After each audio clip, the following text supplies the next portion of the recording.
Good, good, good.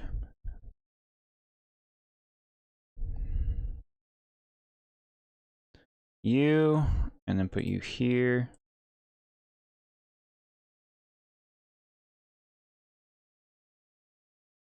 Back up.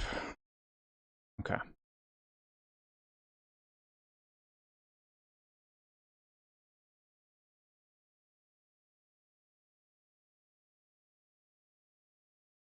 That. Are we good now, chat? We back, SMA. Nice. I'm glad we're back. Sorry about that, chat. It is funny that it happened when we were on Slowpoke, right? But yeah, usual kind of random hiccup out of nowhere, but it looks like everything is running fine now.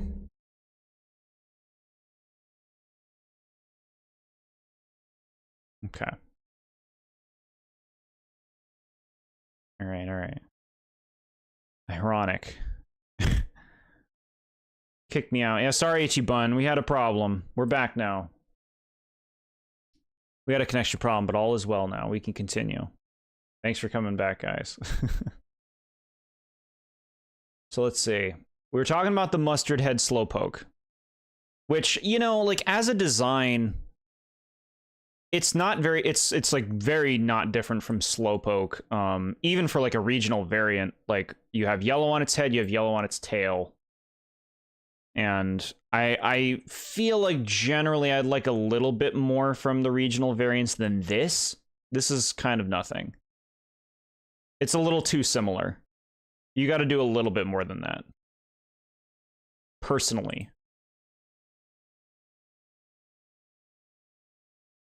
So shiny one's kind of interesting. Look, now it's just like full on yellow. Much better than the shiny regular Slowpoke. This is distinct. It's different. And then you have more of like a darker mustard color. They gave him a bald Simpsons head. I see what you're saying, yeah. So yeah, just disappointing regional variant. It's like, that's all you're gonna do with it? Thankfully, the evolutions show up in that regard. I don't want anything to be phoned in my Pokemon. So Slowpoke evolves into Slowbro. A much like this Pokemon's actually pretty big. The thing on its tail is actually another Pokemon called Shelder that looks nothing like that. It's a very strange thing in Pokemon because Shelder doesn't look anything like this unless it bites a Slowbro's tail and a Slowpoke's tail, and then Slowpoke evolves into Slowbro, and then the Shelder looks like that. It's very weird. But yeah, Slowbro is basically just a Slowpoke that's now standing up. It's pretty big. Like I said. I always come back, I have to run the Salty Jord.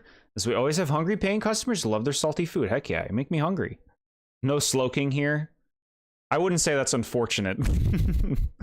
But we'll get to that someday. Yeah, see, look at it. It bit its tail. Little brat. And he just lives this way. He just lives with this thing biting its tail forever. Which is kind of strange. That said, Slowbro I think is pretty appealing.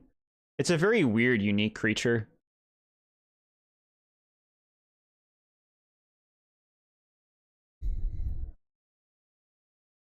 This is a toxic relationship. Yeah, I guess so.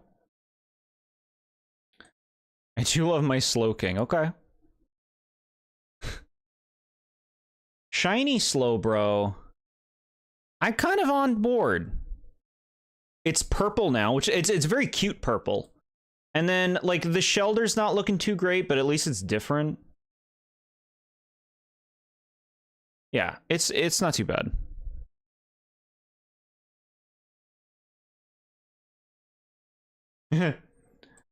So Slowbro has a mega form.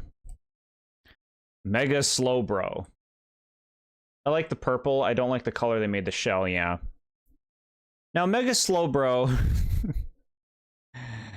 is a different kind of situation where in this is another Mega that's like goes for the gimmick. It's like, okay, let's make it so the Shelder almost fully consumes the Slowbro.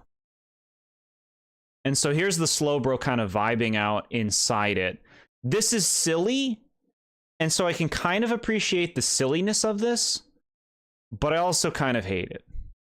Because it's kind of gross what's happening here. He's like wearing the Shelder like a suit. And it's just kind of stupid. Like, this is a little too stupid for me. It's kind of cute, but it's really stupid.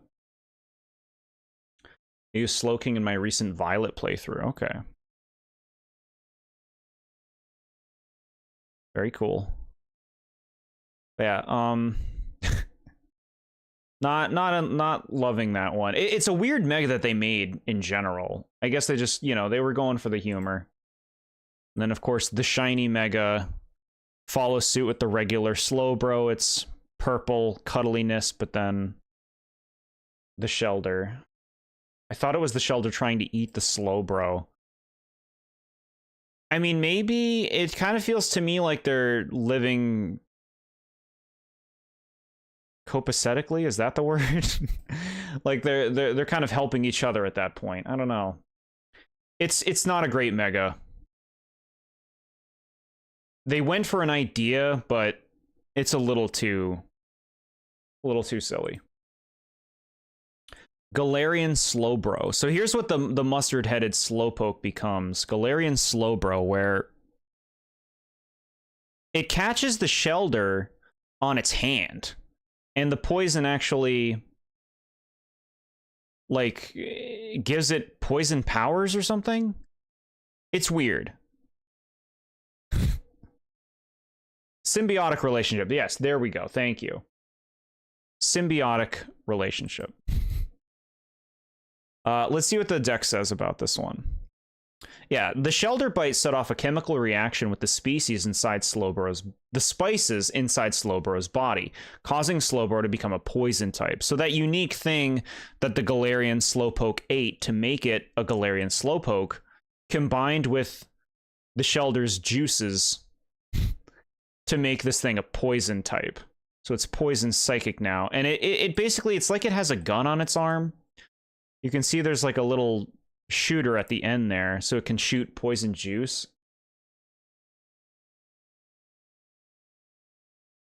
This thing is a G-Max form? I don't believe it does.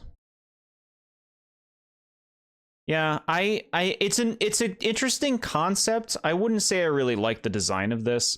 I prefer my Slowbro with a giant Shelder on its tail as opposed to on its hand. But it's not a bad concept. There is a gun Pokemon, yeah. Its ability is called Quick Draw.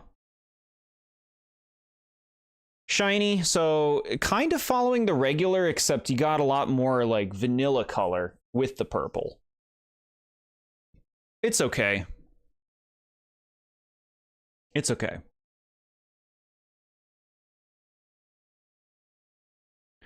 Time for the magnet. So here's Magnemite. I love Magnemite. I think this is such a nice design. I used to love drawing Magnemite because it's so easy to draw it. But look at it. A wholly original creature. Retroactively given the steel type in the second generation. Because it used to just be a pure electric type. Stream used self-destruct. It was super effective. Yeah, sorry about that. We're back up. For Slowbro's neutral special, it uses a gun. Yeah. It shoots out of its thing. But yeah, no, Magnemite's really nice. Like 2 magnets, a ball, some screws. It's so simple, but so elegant. I dig it, chat.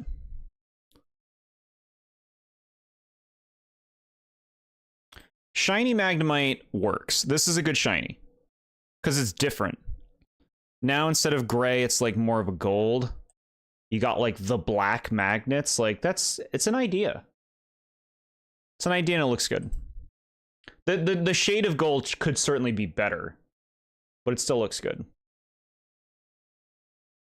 So here we have another Pokemon that's just a combination of the previous evolution. And I think this one's even better than Dugtrio. I adore Magneton.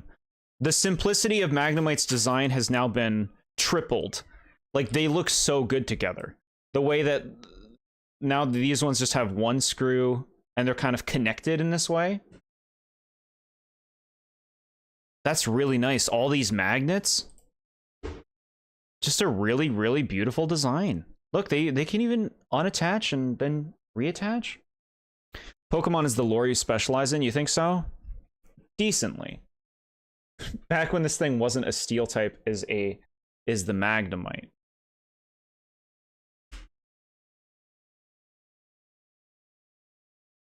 What do we mean by that?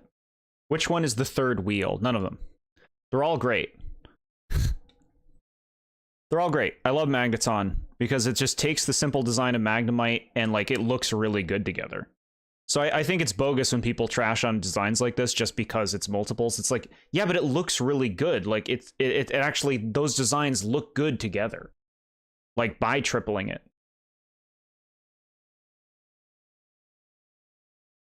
Lazy complaints by just saying it's more of a thing. This looks good. Black magnets. Again, the shade, this shade could be better. This is like beer. This is like a beer shade. I mean, as far as I know. But the black magnets look good. It's going overall for a golden kind of look, I think. Farfetch'd. So Farfetch'd is kind of a well-known, famous weirdo. This Pokemon doesn't evolve. It's a duck that carries around a leek that it uses as a weapon. And the only way to get it in the original game is by trading with an NPC. I believe that's true. So Farfetch'd was a rarity. They're a rare Pokemon, I guess, because people ate them or something. Because they're little ducks that carry around their own garnish. I love Farfetch'd. I think it's really nice. It's so cute. It's a little ducky, and he's so proud, and he's so believing in himself, and he's got his leek. Look at his big old hands. And this does so much the V. I ate them. I really like, and just the name. Why is it named Farfetch'd? Why is it named that? Isn't that strange? So many Pokemon have names that are like, oh, well, I see where you got that, but like this one's just, it's called Farfetch'd. Okay.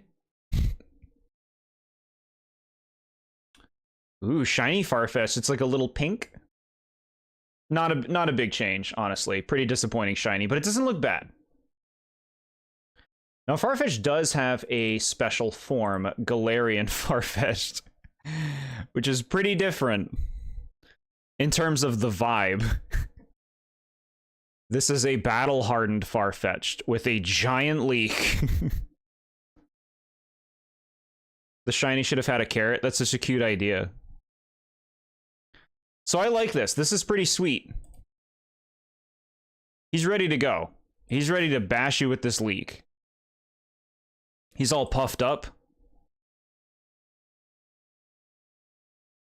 It's a nice take on it. Like, they gave him a new kind of personality and made a few little changes here and there.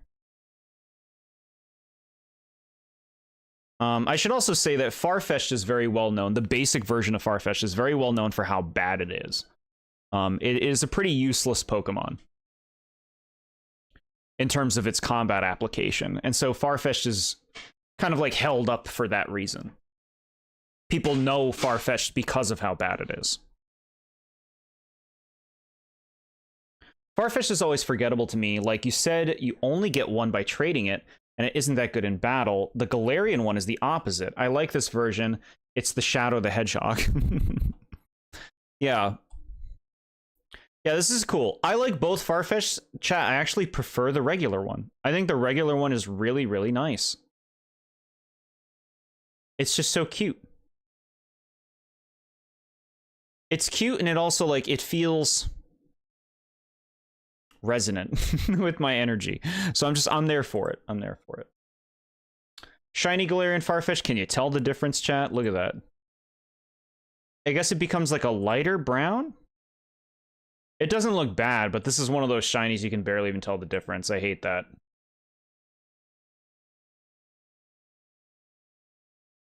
Doduo. Doduo is a two-headed bird. And it's pretty cute. Me, me, me. Like, they're just little puffs. A little puffy bird. Honestly, this Pokemon is kind of bland. But I do like things with multiple heads. He looks like Angry Bird. Are you talking about Galarian Farfetch'd? Yeah, I can see it. I like Doduo, just nothing really going on here. This is the male. The female actually has brown neck as opposed to the black neck. And I do think the black looks better. Brown looks a little plainer.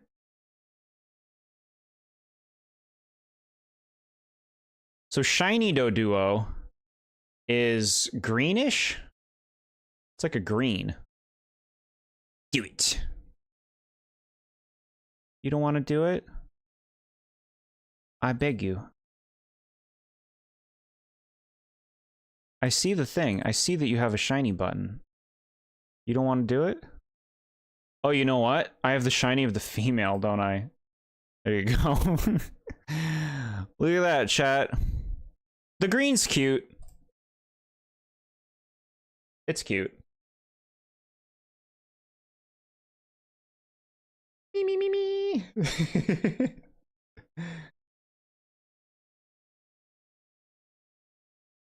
Mothball. Yeah, okay, I can see that. I can hear you on that, Mothball.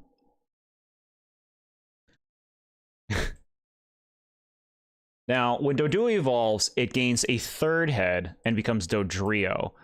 Each of the three heads has a different personality, and they basically struggle to get together. To work together. I like this thing, because like I said, I like things with multiple heads. This is a weirdo. It can learn Fly for some reason. I figured you were playing Pokemon Go to show these models. No, we're in Home. This is the Home app on the phone. So this is all the stuff I have in Home.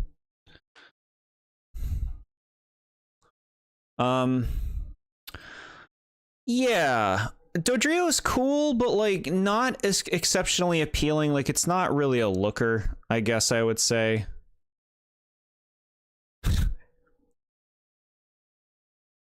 But it's kind of interesting. I feel like they could do something with this Pokemon. Give it another evolution, give it some kind of form, something crazy. Three's a crowd.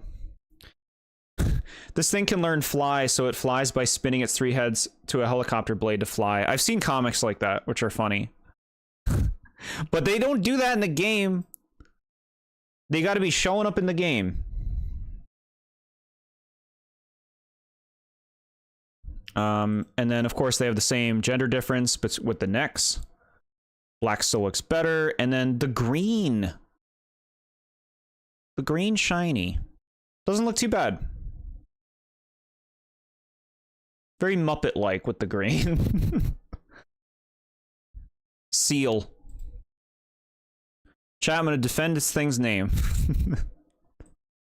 I'm gonna defend its name. I don't think there's anything wrong with naming this thing Seal. Not every Pokemon has to have a crazy weird name. And it's with two E's. I think that's unique. I love him. Heck yeah. Yeah, Seal's really cute. I actually think this is a really cute Pokemon. He's just a little derpy seal.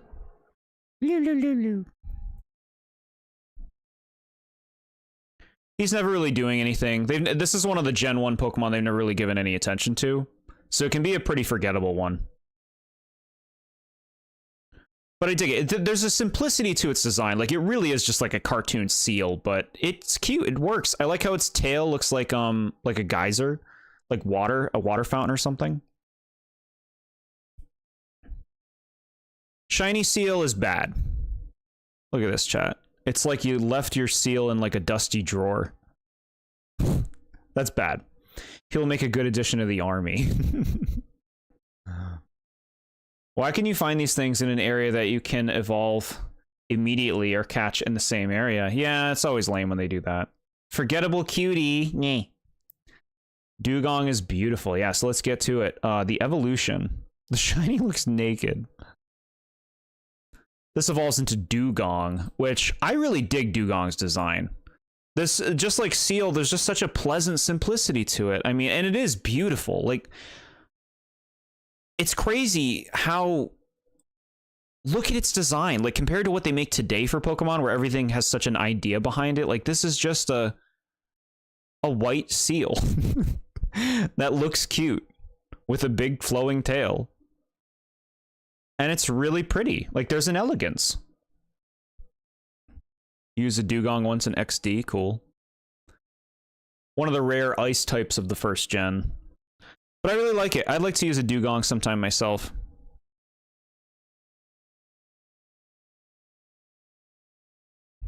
Dugong always feels like it's missing an evolution. This Mon doesn't look like a final form. I think I'm okay with it being a final form. But I hear you that there's definitely room for it to go somewhere further. I definitely hear you on that. There's a lot of potential that they can do with, like, Seal and Dugong, if they wanted. You give it an evolution or something pretty easily. Shiny Dugong, same thing as Seal. Left it in the drawer and collected dust. Bad. Like, really bad shiny. Change it. Fix this. Grimer. Grimer's kind of like the quintessential poison Pokemon of Gen 1, at least in my opinion. It's just a big old pile of sludge with a face.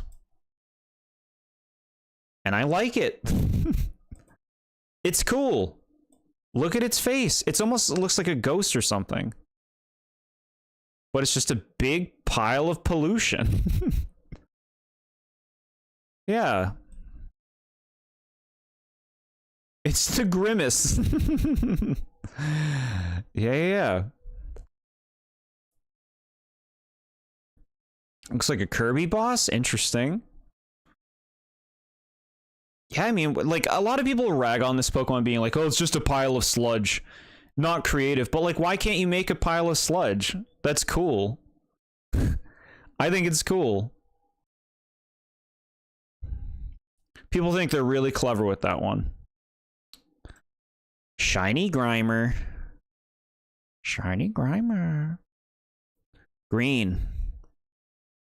A nice pile of mint jelly. Mint jelly pile, chat. Not bad. Could it be better? Yeah, but it's not bad. Grimer has an Alolan form, Alolan Grimer, and this is kind of similar to like the Galarian Slowpoke in that at first glance it doesn't seem very different. Like, it has a mustard stain all over its face, and its body is more of the shiny color now. But it's also got these teeth. So the difference is Alolan Grimer feeds on trash, whereas regular Grimer feeds on, like, specifically pollution. Grime. Whereas this thing eats trash. And so it has, like, calcified bits as teeth. Wish the yellow part was red so it looked like blood. Used a muck in XD, cool. Lead. Yeah. So, like, this is kind of like, you know, it's not super different from the original, but it's going somewhere. You have to believe it's going somewhere. Now, the shiny, they kind of did the same thing that was happening with regular Grimer. They made the shiny the color, more of the color of the regular Grimer, but they left the mustard stain. Which is interesting. It's a nod. A very direct nod. And so Grimer becomes Muck. And Muck is freaking cool. Yes, it's a pile of sludge, but look at it. Look at its face. Like, there's so much personality in its face. Just this giant pile of goop that is insanely lethal. But he hugs Ash anyway.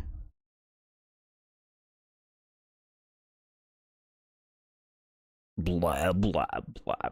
Muck looks like he is in constant pain. I think he looks pretty happy.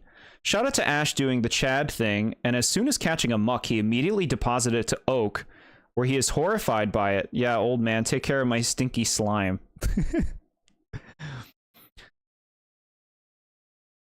Head's turn for least favorite Gen 2 Pokemon. Cool, looking forward to it.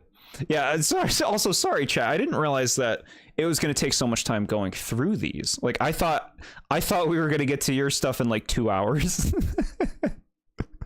We've been streaming since 3. We've been going for 5 hours and we haven't even hit number 100 yet.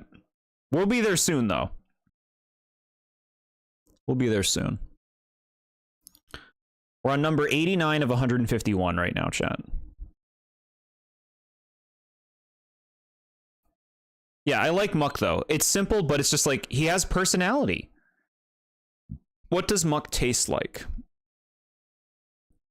Melted ice cream of the black raspberry variety.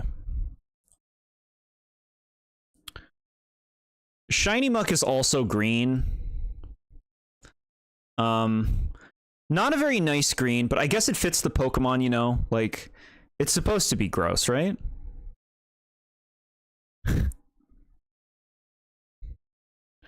It doesn't help when half the Pokemon are different forms. That's the thing. I think Gen 1 is going to be the biggest overall because there are so many forms given to Gen 1 Pokemon, unlike other generations. It's the forms that's making this so big. Speaking of which, here is Alolan Muck. So, the one that eats trash becomes very colorful in a very beautiful way. Chat, look at this thing. And it's just covered in, like, calcified trash. That's a really fun regional variant for Muck. Maybe you should have done the other forms in a part 2. Nah, because I'd want to talk about them back to back. But I do hear you. It would have worked that way. This thing looks tasty. Tasty and crunchy. This is like, you know, like a nerd's rope. I wonder if it's based off how oil spills look kind of rainbow is from a certain perspective. I hear you on that, and I'm sure that that probably had something to do with like the design philosophy here. It's really nice. Between this and regular Muck, kind of hard to say. I think I would give the nod to this one though, just because the colors and the jaggeds are really fun. The Muck in Alola is praised as the dumpster mon. We love our trash. Yeah. And so the shiny does the same fun thing with the way it moves. It goes for like the more basic purplish kind of thing, but it still does that movement effect, which is pretty cool. The regular one looks better, but this doesn't look terrible. There's an idea here, but you got to go with the green. Shelder. So that thing that was clamping onto Slowbro's tail is this thing. And it looks totally different here than how it looks on Slowbro. This is before Shelder transforms. I love it, chat. You know, like just elegant simplicity? That's this thing. Look at it. It's a clam. It's got a face and a tongue. And it's really cute. I really dig Shelder. Yeah, Shelder's so nice. Like, just a really nice design. It feels so complete. Some guy got paid to put Muck in Play-Doh and got a bazillion Poké-Dollars. Heck yeah. Sticking out his tongue. He looks like a Hablo character. What is Hablo? Yeah, I really like Shelder, though. That's just nice. Oh, a Ghibli character. Okay. Yeah, I see what you're saying there.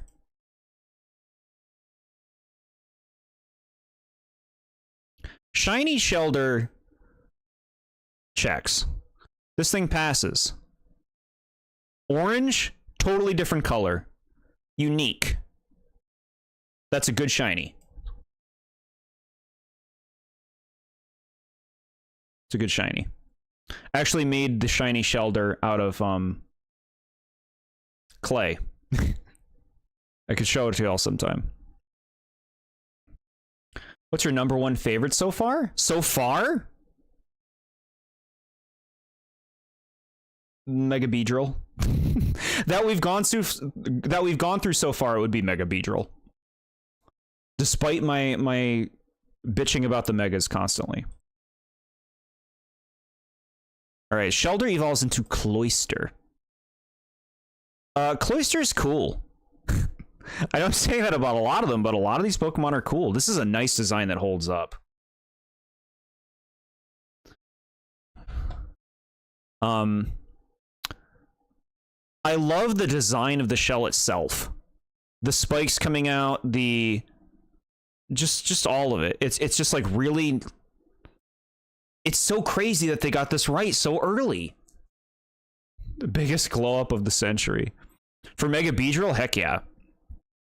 I like his smug, sly little face. He does this weird thing sometimes with his mouth where he makes it like these little lips, which is weird. I'm pretty sure I can make him do it there, which is weird. But I love his arrogance. It's a nice design. This is another rare ice type of Gen 1. And it's a cool progression for Shelder. Like, it's so different from Shelder. I feel like a lot of fans who design fake Pokemon don't quite get the progression of evolution right, in that Pokemon like often look pretty different when they evolve, but they still need to look similar enough. That's something Pokemon really gets done well. You ever see that double battle with the Onix and the Cloyster? Yes, I do know what you're talking about. Major innuendo? It ain't right. Shiny Cloyster. Blue? So this is a big step down from the Shelder, which had a totally different color in the orange, but now it's just blue. That's lame. Looks similar to Ghastly now that you think about it. Yeah, the head looks like Ghastly. We'll be getting to Ghastly shortly. Cloyster's face is the face knowing that one part in Mario and Luigi that will give Jord a bad time. Why you gotta bring that up?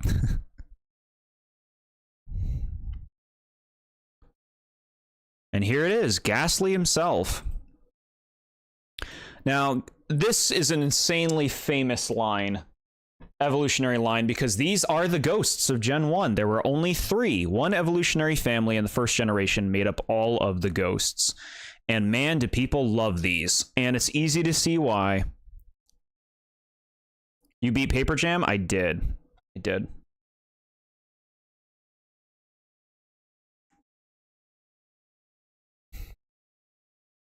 So here's Ghastly, chat. A ball with really cool eyes. I think the eyes add a lot. The fact that they go out of its form, it helps sell like the unnaturalness of it. Like, this is a very simple design, but it's a really nice basic idea of like a spirit. Can you say that you don't like the Ghastly line? Sure. What did you think of the final boss of Paper Jam? Pretty annoying. It was annoying. It wasn't as annoying as the final boss of Dream Team.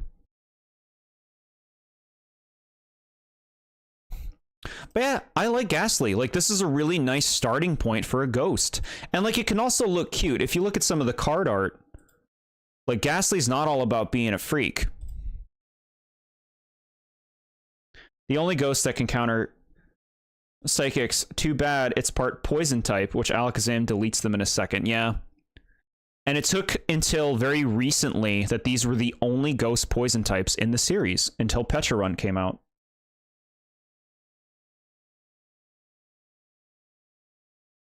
I love the design simplicity. It looks great without being lazy. Yeah, it's just a really nice starting point for a ghost.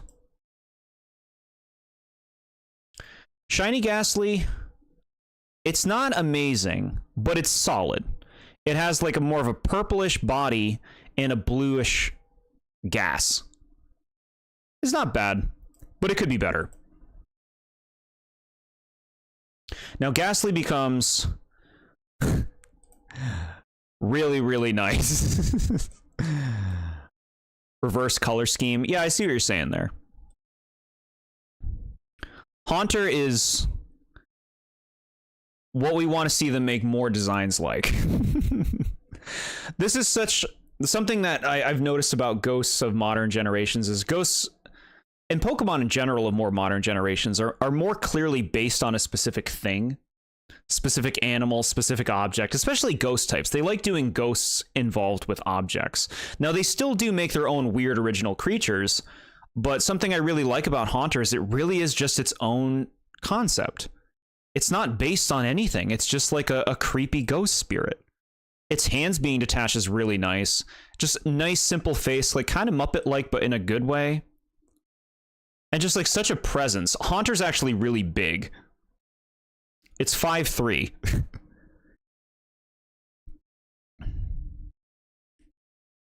Skagletta's soul. Like a ghost with the mummy's casket. Yeah, exactly. Like they make a lot of ghosts nowadays specifically based on things. And I'd like them to make more things that are just kind of their own original vague creature. Vague phantom. So Haunter's amazing. Haunter is a really, really awesome design. It makes sense why so many people love Haunter. Shiny Haunter, you know, not really getting me here. The body almost looks the same, and you have, like, I just ate an airhead mouth. There's so much you could do, and they really didn't do much of anything with the shiny. It's a shame. It's a shame. And that brings us to this one. I would say Gengar is one of the most popular, famous, and iconic Generation 1 Pokemon. Gengar is like, you know, you go Pikachu, Charizard, Mewtwo. Who's after that? Bulbasaur, Charmander, Meowth, Gengar. Like, Gengar is a top 10 most important Gen 1 Pokemon. So I do have some complaints about Gengar, and it comes down to the model. I will say I like the design, I like the expression, I like the overall wicked look and form and the spikes. It's very cool. It's an interesting progression for Haunter. The whole line is an interesting progression and how different they are from each other. My two favorites are the Mummy's Casket and the Sandcastle. Heck yeah. I love Gengar, but I feel like it doesn't belong in the same evolution line. Huh. Yeah, I'm fine with it. Because they are such vague creatures, I can kind of go along with them being related.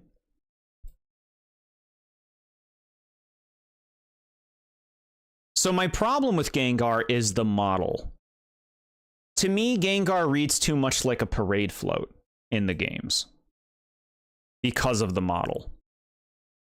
Like, it felt more like his form was a little bit vaguer in the past. I have some images I'll go through in a moment. You probably know this, but of all Pokemon, Rhyhorn was the first design. I thought it was Rhydon. Shiny Gengar, of course, gets, like, mega negative points. Like, look at this. Holy crap, is this a bad shiny? It looks almost the same. Like, less purple, but, like, super bland. Like, what a bad shiny, man. Clefable Gengar, something looks familiar. Yeah, I know people will go off with, like, a Gengar as Clefable's shadow kind of thing, because they have similar designs. I don't really subscribe to any of that stuff, but they do look similar. They do look similar.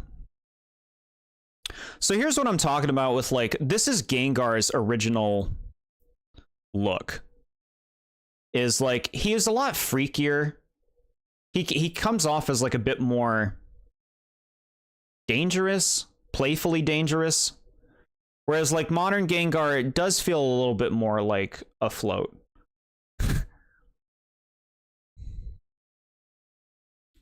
Could 1,000 Gengars stop global warming? How?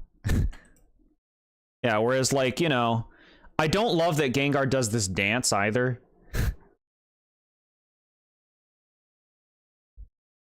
Like, the dance kind of, like, don't make him dance. I get it, he's playful, but maybe tone him down from being such a parade float. Because it cools the area. Okay.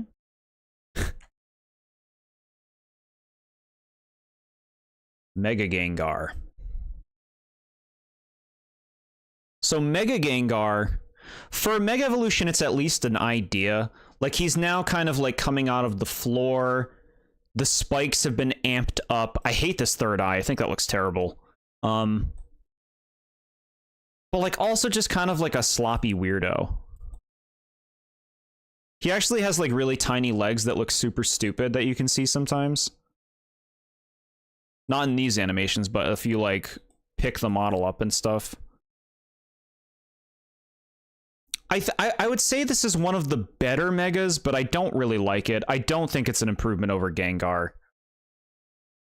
I hate the eye. I don't like the small hands, like when you actually see the hands and the feet. I think that's stupid. I don't know. It's hideous. They actually fixed the shiny in this case, though, by being like, you know what, let's actually do something different with it, and it pays off. Look, a white Mega Gengar. That's cool. It's different. This eye still looks like crap, but it's at least different.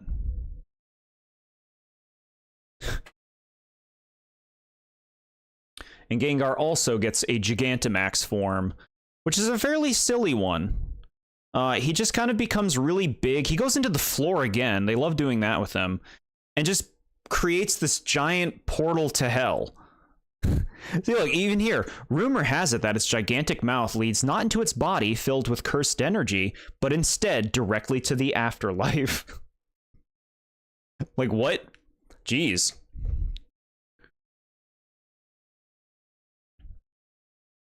Its G-Max form is just based off the Gengar tent in Sun and Moon. Cute. Yeah, I don't like this. I think this is trying too much to be a silly gimmick design, and I don't think it looks good. I think Gengar's forms have been failing him. He needs all the pizza fries and sodas to consume. Imagine a dungeon in Pokémon Mystery Dungeon that is the inside of a Gigantamax Gengar. That's an idea. I don't mind that idea. Shiny Gigantamax is also white. Good. Keep in with that change that they made. Maybe, you know, like change up the actual shiny forms. Reminds you of the Cave of Wonders from Aladdin. Oh, yeah, I like that. I can see it. The rings. Onyx. Onyx is pretty well known, being the Pokemon of one of the main characters in the anime. Onyx is hot dog shit in the games, chat. Despite how he looks like he'd be really strong, Onyx is atrocious in the games. Really only good for its defensive stat. Design-wise, I love the idea of a rock snake. I would say Onyx doesn't do much for me personally. There really isn't much going on to this design. I think that the spire thing is a good idea.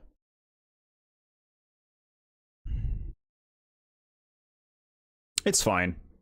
It's a fine Pokemon that I don't really personally care much for.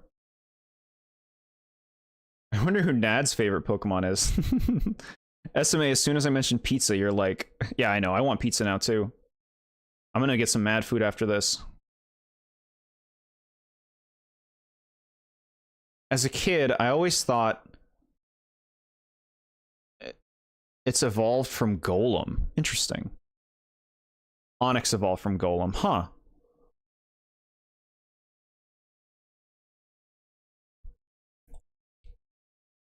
Yeah, Onyx. It exists to get killed by Pikachu. Shiny Onyx, okay. Kind of going for like a special color of rock, I guess, but this is ugly. Like, it's almost gold, but it's more so like a boogery gold.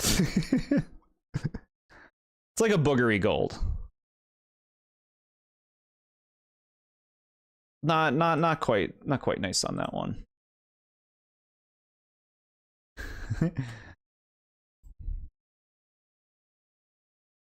Drowsy. Is there any Pokemon with 4 evolution lines? No. Unless you count Mega Evolution, but I wouldn't. So here's Drowsy. I like that it looks like he's dunked in pudding. But this is nice animation. Like, look at his little fingers. Me. David Morgan cameo. Heck yeah.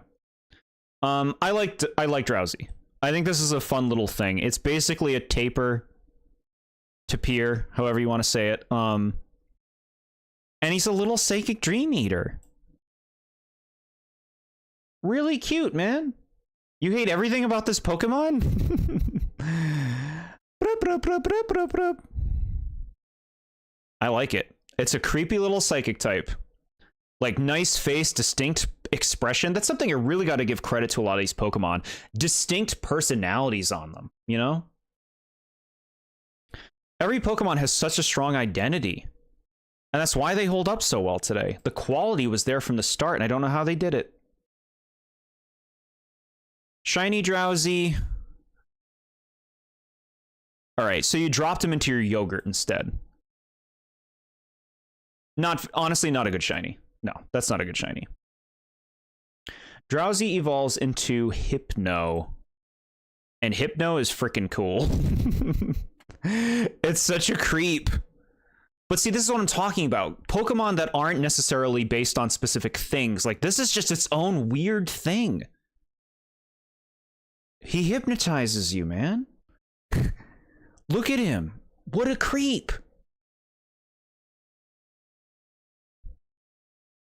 And, like, what an interesting progression for Drowsy. Hypno has some allegations. Yeah, it's true. A Pokemon themed around hypnosis.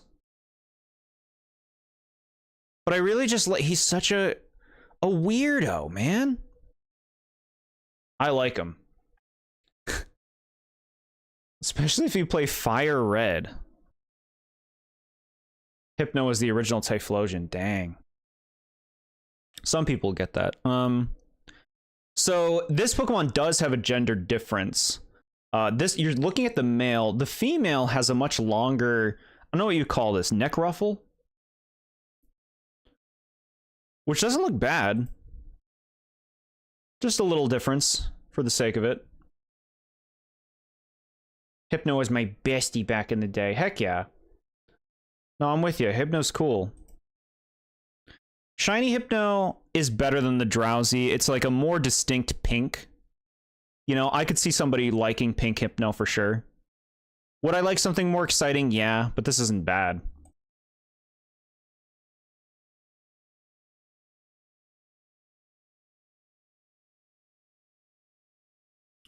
Krabby. So this is a tiny crab. I actually think that this is one of the more boring designs of Gen 1. It is distinct. It's just like, what do you say? It's a small crab. It has eyes. It has these spikes, I guess. I like the pincers. We've since gone our separate ways. I do like Pink Hypno. Okay, cool. I think the pink looks a lot better, but I still hate him. Audio's cutting out again? I'm sorry, chat. Hope it's good for everybody. Now. They look like crescent moons. Yeah, I can kind of see that.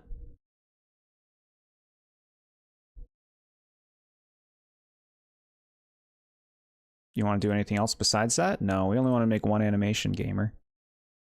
There we go. Paid off.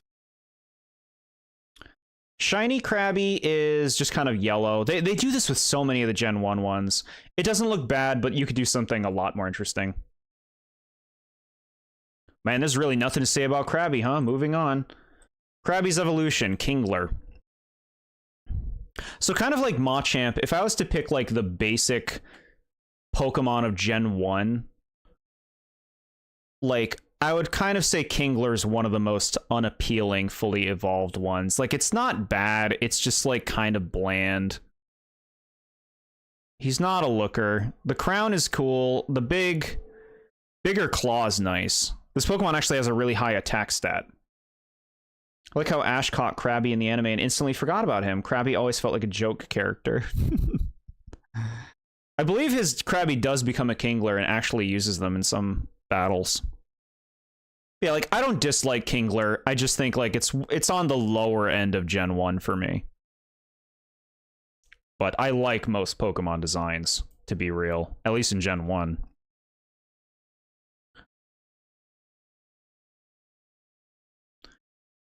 Shiny Kingler, better than the Shiny Krabby, you know, it's a different take. It could still be more exciting. The shade is kind of strange, but it doesn't look bad. That greenish color.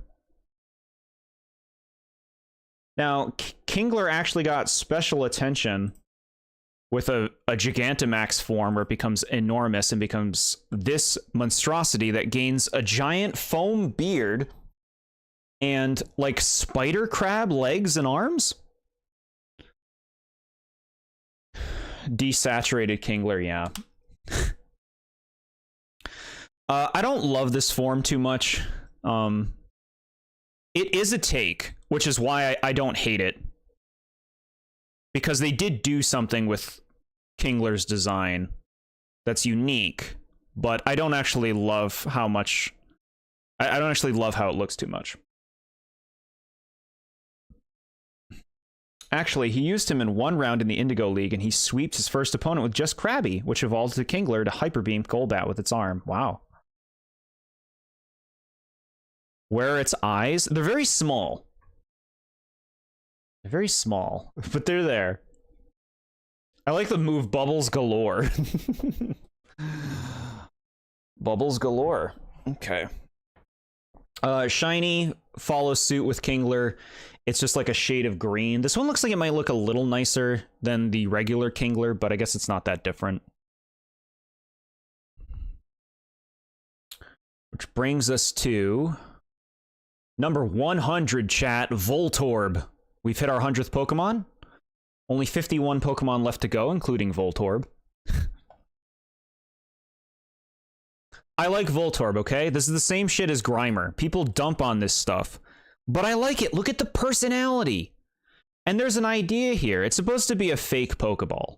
And it's an electric type. I just love it. It's so mad, man. Why can't we have a ball? The scariest moving Pokemon. Bubbles galore. Heck yeah. Yeah, I like Voltorb. He's got personality, man. He has more personality than most... Most what? Enemies in Xenoblade. Why do you gotta come for Xenoblade? Now, this is a good shiny. Totally different. Blue Voltorb? Yes. We say yes to Blue Voltorb. That looks great. I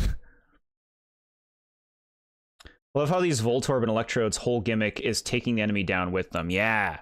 Yeah. They normally self-destruct. Now, we do have another version of Voltorb that came out more recently, Hisuian Voltorb. This is supposed to be like an ancient Voltorb.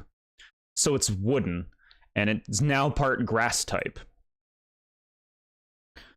Pepsi Pokemon versus Coke Pokemon. I see it. This thing's cute. I don't think that this thing quite has the personality that the regular Voltorb does, but this is going for its own thing. You might see that it has a hole in its head. It keeps seeds inside its body. So because Pokeballs used to be made out of wood, which is stupid and makes no sense, they also have a wooden version of Voltorb that was part grass type. I like it, but I do definitely prefer the regular Voltorb. Now, Shiny's showing up here too, except instead of blue, we're getting black. And that looks good, huh, chat? That's nice. Are Pokeballs even made? None of the lore makes sense in Pokemon. None of it makes any sense.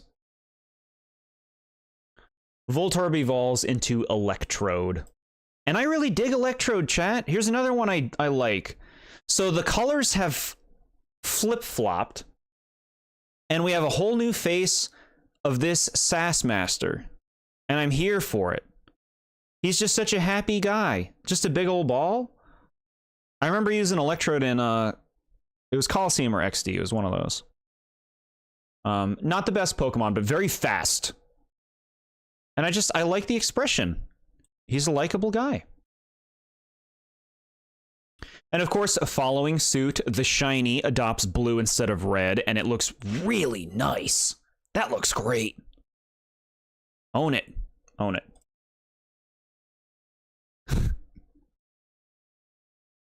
And so also, like Voltorb, we have a Hisuian Electrode. Now, I was pretty disappointed with Hisuian Electrode when I saw this in the game. I was hoping for something a lot more creative, but it really is just a wooden version of Electrode with a stupider looking face. But I mean, I don't hate the Pokemon. It was one of my final team members in Legends Arceus, but I was only using new Pokemon, and there weren't a whole lot in that game anyway. I like the combo of Electric Grass a lot, but yeah, design-wise, this is lacking. Like I said, I don't really like.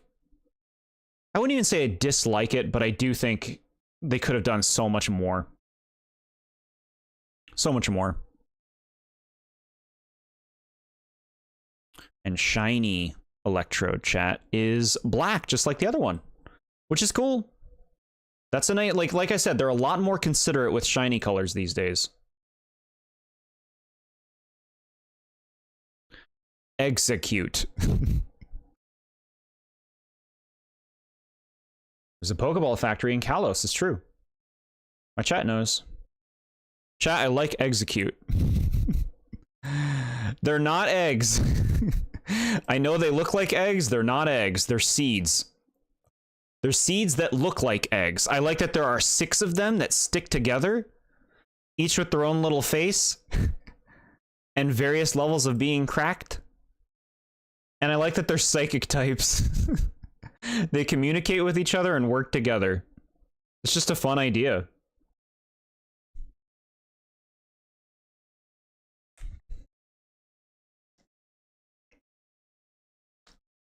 Execute. Like, what a weird name. Why did you name it that? Execute? All right. Yeah, I dig it. I dig it because they're also seeds. Like, they're not just eggs. I think that like, there's a depth there to the concept that I appreciate.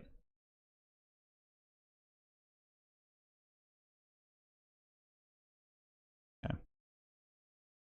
Shiny Execute. Golden eggs, I'll take. You know, it's not super different, but they look nice. I got a golden nugget. Nugget of eggs. Heck yeah. Chat, am I too nice about Pokemon? You were putting leftovers in the oven for dinner? Very nice, chat. Yeah, eat up, chat. So Execute evolves into Executor, which is quite the change. The 3 eggs have become 3 coconuts on top of a palm tree. Executor, I think, is a very classic Pokemon design. Again, a very original thing. I like the idea of a palm tree Pokemon. 3 different faces with different emotions. And it's just like a big ol' hulking beast. Executor honestly has really good stats, too, for a Gen 1 Pokemon in particular. I don't know what happened to the other eggs. Executor Oddish, Executor Oddish, Executor Oddish. I don't remember. Yeah, it's just cool. Like, it's so simple, but like it works so well. I like the different expressions. It really does a lot.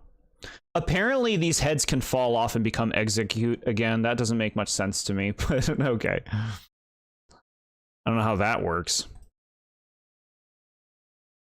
Shiny Executor. It was in one of the movies, and it used to make me laugh. Okay. It's a take. I'm not impressed. They could do a lot better than this, but I mean, this doesn't look terrible. It's fine. Just kind of like a wilted look. Now here is another very special Alolan form of Alolan Executor, who is... Okay, so the idea here is this is what Executor would be like if it grew up in a tropical region where it had enough sunlight. So it becomes really tall, and it's a dragon type. It still has 3 heads. They look a little bit different. At least the center one does. And you also have a little head on the tail here. Look at that guy. So this is just like a silly gimmick, kind of, really, like in terms of the design. But I mean, it works. It surprisingly works. Long neck, yeah. It surprisingly works. I will say I prefer regular Executor to this one.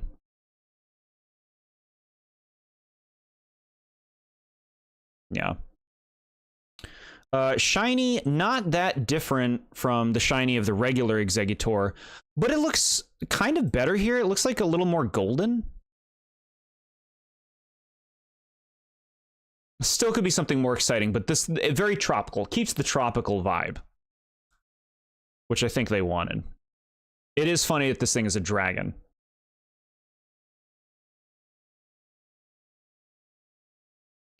Time for Cubone. Cubone. So this is little Cubone, chat. A tragic little Pokemon whose shtick is that it wears the skull of its dead mother on its face. So this is kind of stupid lore because it implies that every Cubone's mother is dead and that they're wearing the mother's skull on their head,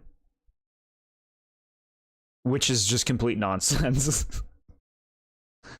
But as a concept, this is nice. You got a little guy here. He's holding a bone. He's like a little warrior. And he's got a little helmet on. We don't know what he looks like underneath. They've never shown us. There have been, you know, people who have, like, you know, broken into the game's code and stuff, trying to check it out and all that. Its mother was murdered by Team Rocket. One of them was, yes.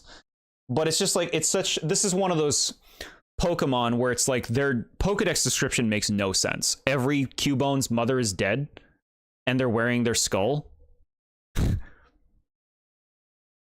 It's pretty disturbing.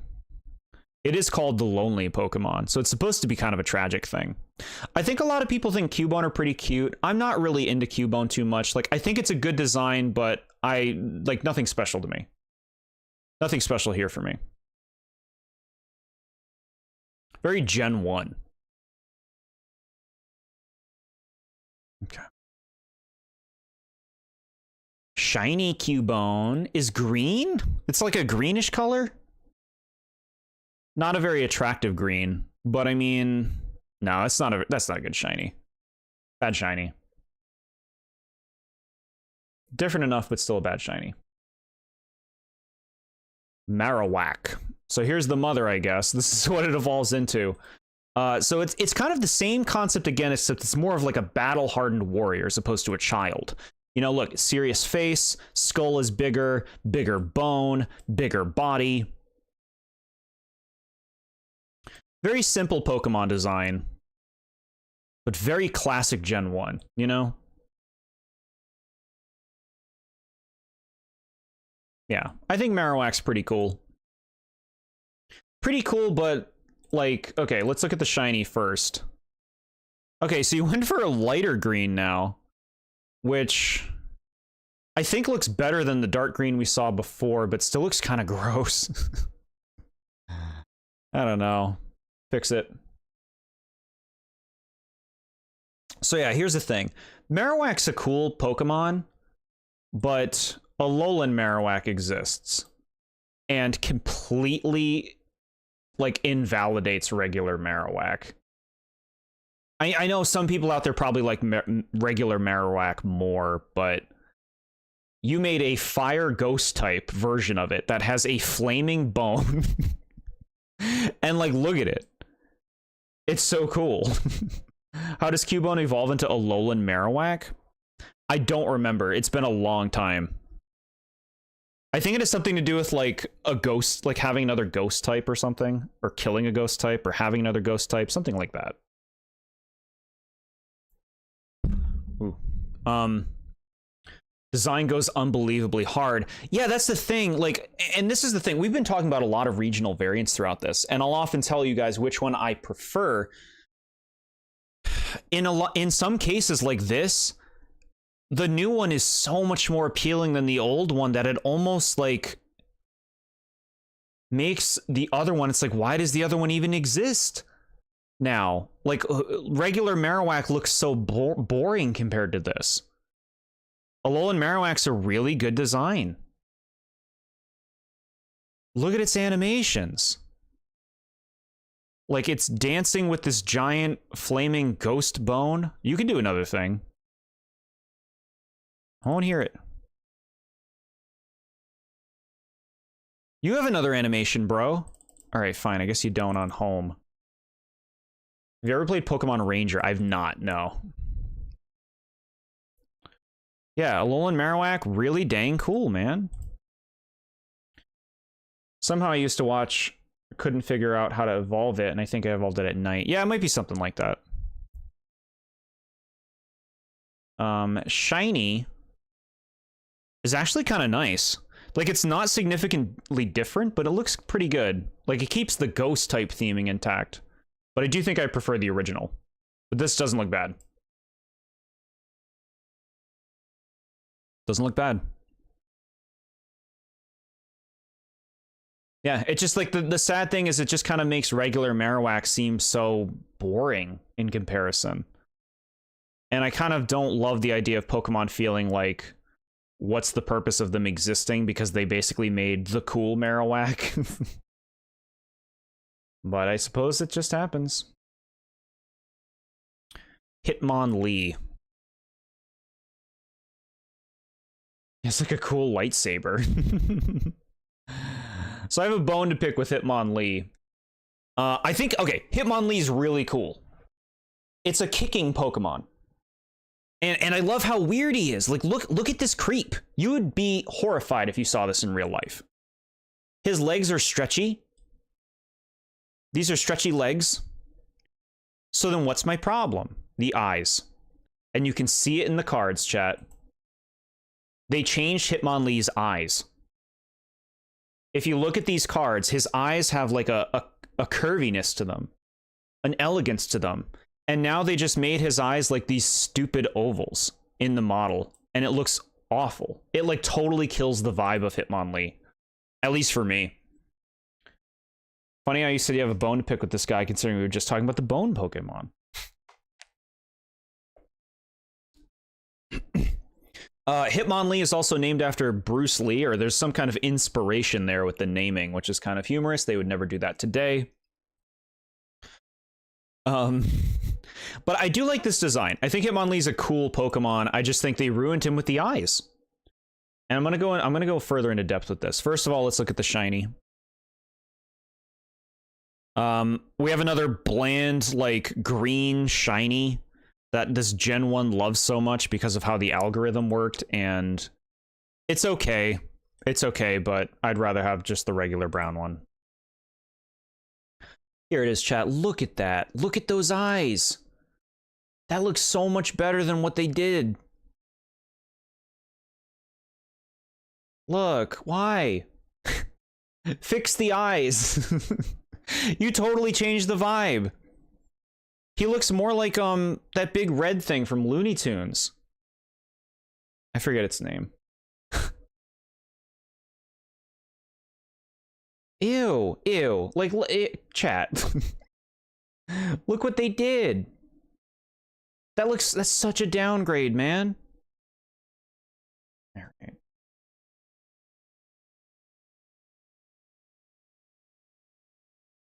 Well, yeah, this is what I'm talking about. No.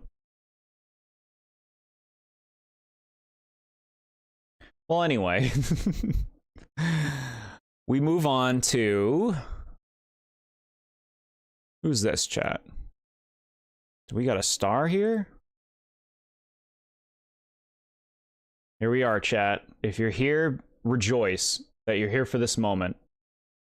This is my favorite Gen 1 Pokemon, Hitmonchan. You gotta be kidding me. Look at how awesome he is. He's so ready to go. He's ready to punch. Look at him go. And it's just like, look at his weird head. I don't know why it's shaped like that. I don't even necessarily love it, but he makes it work because that determination in his eyes. And I also love what he's wearing.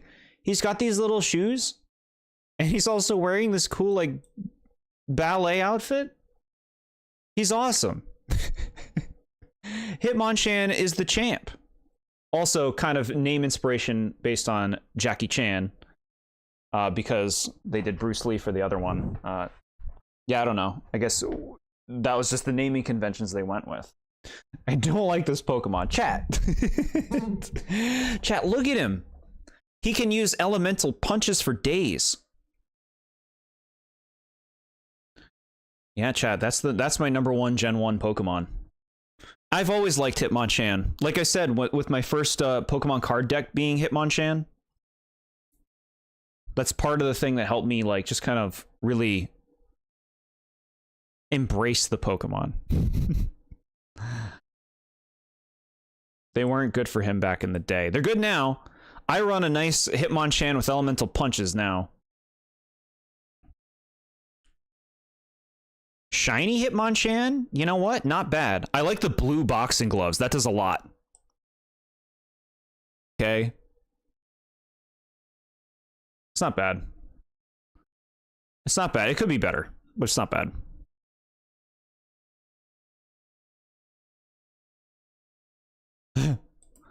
Lickitung. So, this thing is a little obscene looking. But Lickitung's kind of classic. Stream does not seem to like this Pokemon either. Chaz, everything okay? Alright, looks like we're good. We're good. That's a tongue. Yeah, Lickitung is a freaky weirdo, but I appreciate him for how weird it is. Again, original creature. This is not based on something. It's just its own thing.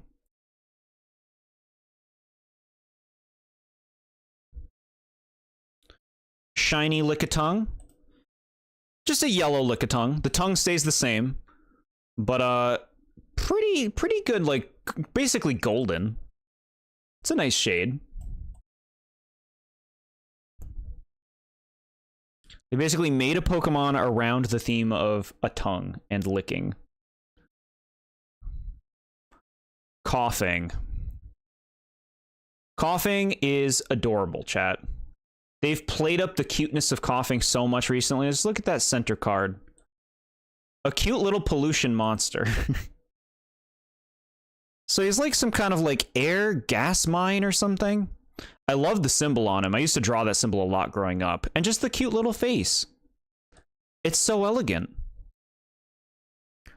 A happy little pollution monster. Dark type. Yeah, they made Poison dark in the card game. Yeah, like if we're talking Ekans, Grimer, Coughing, I'm probably picking Coughing as my Gen 1 Poison type. Such a funny little guy. I don't remember this. Yeah, they did that in like recent, not super recently. It's been that way for a while. You're picking Grimer. Cool. They're all good, honestly. They're all good. But yeah, also this thing's named Coughing, which is really funny. I like it. I will say, I'd like it if his color was more like the purple in the image. The color in the game is a lot more washed out. Give me the vibrant purple. Shout out to its red sprite where it's upside down for some reason. Yeah. I know what you're talking about. Shiny Coughing? You know what? That looks pretty nice. They even changed the color of the gas? That's surprising. And it works. I actually like this. This like light blue color for Coughing. It's attractive. If those were our starter choices, I'm picking Grimer, hands down. Yeah, Coughing is a cutie. And Coughing becomes Wheezing. This is another Pokemon you could say is like a combination Pokemon of like multiple Coughings, but I think Wheezing in particular, unlike Dugtrio and Magneton, looks very different. Like it doesn't necessarily just look like a combination, because like they're kind of mutated a bit. So it's certainly lost the cuteness factor here. But I also like the name. It still has the big symbol. It's got like this third thing connecting it. It's just like, it looks so foul. It looks so pollutant. I like the fangs. And just the overall expressiveness. It's cool. Big ol' Wheezing.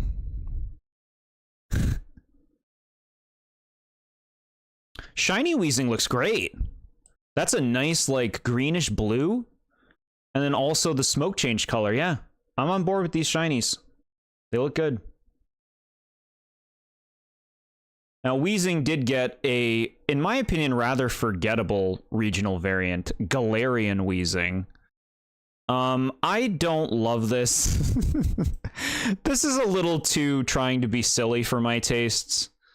With the steam, the smokestacks and the like the British hats or whatever those are supposed to be, like English gentlemen. And like the facial hair poison gas. It's a little silly. I'm not a big fan. Something I do like is that this is a fairy type, which is kind of funny. Poison Fairy. It does look like it's blowing out clean gases. Yeah, it expels clean air. This Weezing looks like he's about to greenlight Donkey Kong 64 2.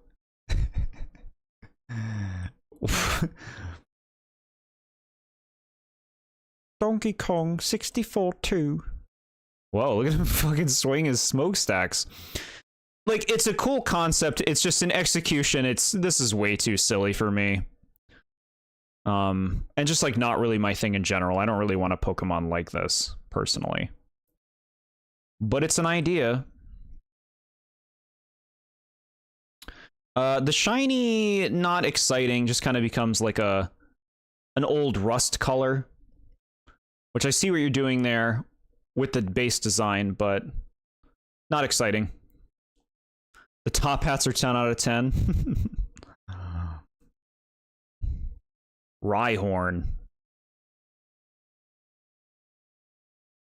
Doug Dimmadome, owner of the Dimsdale Dimmadome. So this is your Rhino, basically. I think Rhyhorn is kind of boring as a design, but it works very well for what it wants to be. Like, not every Pokemon needs to be super interesting, and I think Rhyhorn serves as a unique Rhino design. You know, like, he looks very heavy, he's very armor-plated. Facial expression looks like he could be a sweetheart. You can ride these, although it doesn't look like it would be a comfortable ride. Yeah, I think Rhyhorn's a pretty bland Pokemon, but I don't dislike its design, if that makes sense.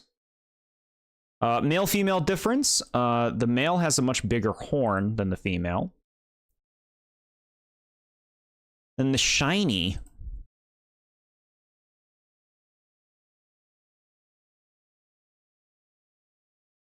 Come on now. You can do it. Okay, we go here. Rock ground type, not ground rock type. Sure. Why don't you let me go? Oh, because it's the female. Haven't you learned that that's why? Shiny color, it's all right. It's another take. It's not exciting.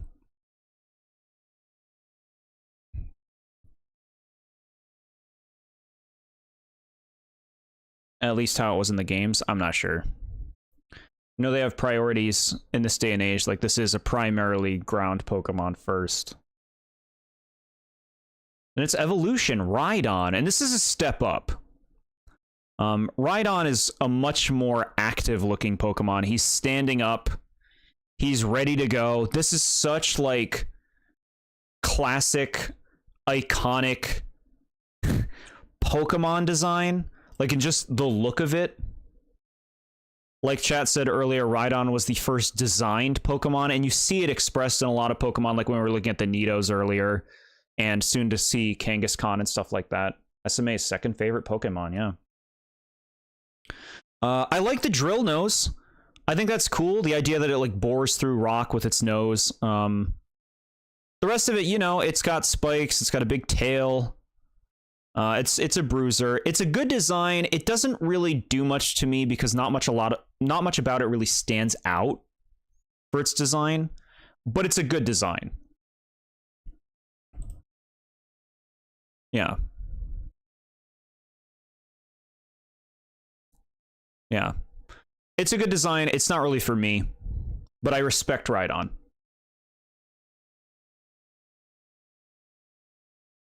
Male, female, same thing. The horn gets smaller for the female. Shiny. Yeah, okay, so it's kind of like a sandy Rhydon in its shiny. It doesn't look bad. It's just, like we said, not exciting with a lot of these. A lot of these shinies. Chansey. Now, people know Chansey. Chansey's very known. Big ol' egg Pokemon. It's happy, it's cute, it's pink, it's got an egg in its pouch. Like, that's a really nice... If you're making a cutesy thing that's, like, all about healing and being a rare, lucky Pokemon, this is a good design for that. Chansey's pretty hard to catch in the older games. It's almost, like, got, like, axolotl things coming off of it, huh? I like the big egg. And Chansey itself is cute. It's fun how they're, like, often used as, like, healing Pokemon in the world. There's some lore there. There's some lore to this Pokemon. And it is, I believe this thing's Japanese name is straight up just Lucky. So there is a huge luck theme with this Pokemon. Because it's so rare. But yeah, no, simple, pleasant design. Shiny Chansey. Looks nice. That's a nice shiny. The green and how it plays off of, like, you know, this base color isn't great, but the green plays off of it really well. So it looks pretty good. Looks pretty good. Tangela. Tangela is the kind of thing that I will immediately fall in love with. Now, I would say today, I don't love it as much as I used to, but I still think Tangela is super cool. Because it's a pile of vines with red shoes and just peering eyes out of a black ball abyss. I think its model isn't great. Like, it's very clearly a black ball in this model. I think they could do a better job with that. But Tangela is cool. I like how Chansey got an evolution in the next game in a baby form in Gen 4. Yeah, they really filled that one out.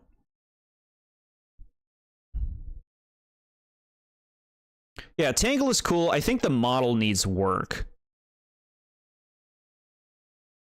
It looks too much like a ball. But really, really simple concept. But I like weirdos, you know? And that's a weirdo. Shiny Tangela, so, you know, let's make the vines green. Sensible thing to do with it. Looks good. Looks good. Not exciting, but it looks good. Kangaskhan. Kangaskhan is interesting in many ways. This is like Rhydon and the Nido is just like another kaiju kind of thing. And it has a baby. This is the parent Pokemon. Big, strong bruiser. Now, I would say I don't really dig the design of Kangaskhan. The best thing going is the baby. But also, it brings the question, what is the baby, chat? What is the baby? If you hatch a Kangaskhan from an egg, you get a Kangaskhan with a baby in its pouch. The baby is not a Pokemon. It's just like a young Kangaskhan, but how? Every Kangaskhan has a baby in its pouch. When does the baby grow up? The baby makes no sense. We have to, like, acknowledge that.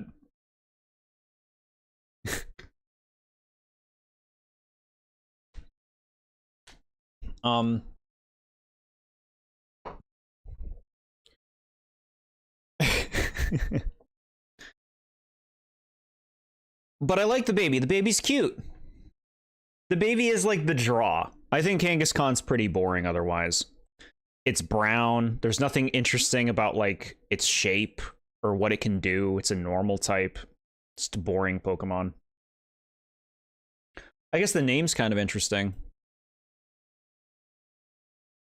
Shiny Kangaskhan.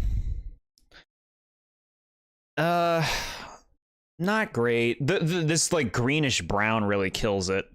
That's, like, sitting on their heads. Like, the dusty silver's not too bad. But overall, yeah, lacking. Weak. Oh boy. Mega Kangaskhan. They gave a mega form to this thing, and what happens? The baby comes out of the pouch, becomes this, and they fight together.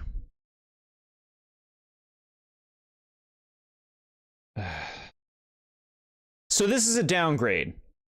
They're being too cute with this. Like, oh, the baby came out of the pouch. But like, they redesigned the baby to look like a little shit that Bowser Jr. would hang out with. Like, the baby lost all of its cuteness. And it doesn't help that this Mega was like super busted and competitive too. Just like miserable to play against. I don't like it, man. And then after the Mega Evolution ends, the baby just goes back to being cute baby and goes back in the pouch. Too much is stupid about this.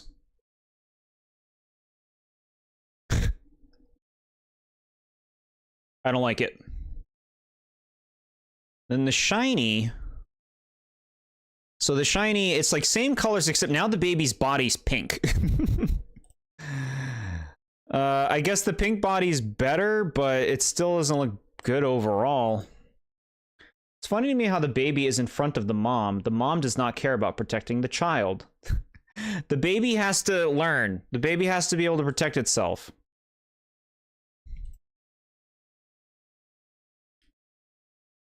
Horsey. Horsey's a cutie. Bowser Jr. Pokemon crossover. Horsey is just a cute little seahorse with a very distinct design. I just feel like, you know, the 3 spikes coming out of both sides of the head, the simple snout, and then the curled little tail with 1 fin. Very clean. Cute little Horsey. I like the name too.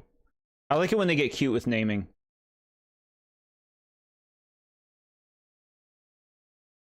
It feels special to find Horsey. Horsey, seahorse, how creative. Yeah, I like it. I like it, chat. Shiny Horsey's not very different, but that is a nice shade. Like, ideally it would be something a little bit more distinct, but this shade is not bad. I could even see that being Horsey's regular color.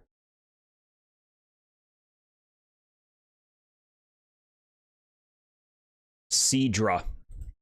Seadra is sadly rather forgettable today because Seadra has an evolution now that we won't be going over today that kind of makes Seadra really forgettable. But Seadra's a nice look. Like, he's got a really distinct face, a new shape for the nozzle, tail's bigger and curled, and I love the spiky fins on everything. That looks really nice. We should do every Pokemon in this stream. 10-day long stream. We're on number 117 right now. With Seadra. My throat's dead, but we got this. Yeah, I like Seadra. It's just a shame that it's kind of like, you know, now it is simply a stepping stone to the final evolution. I like how, like, visible the scales are. It's nice looking. Thank you for the stream and helping me keep my mind off some news I got today. The audio is breaking up, so my connection is crap. I'll be here around, and I've agreed. Lots of comments. Thanks, y'all. Thank you so much, Ichibun. Yeah, I hope that your day, you know, just keeps getting smoother. Always good vibes here, chat. Unless I'm getting salty. 117 of how many? 151. And then after we're done 151, that's when we'll be looking at all your guys' stuff. Shiny Seadra. Alright, so you're getting a little, like, red going on those tips. That doesn't look bad. I think it could be something more interesting, but it doesn't look bad. Not bad. Goldeen. Goldeen. So you gotta have a little fish, and Goldeen's the pick. The goldfish elements look really cute. The face isn't the most appealing. But you gotta have like a little derpy goldfish. Goldeen works at what Goldeen wants to be.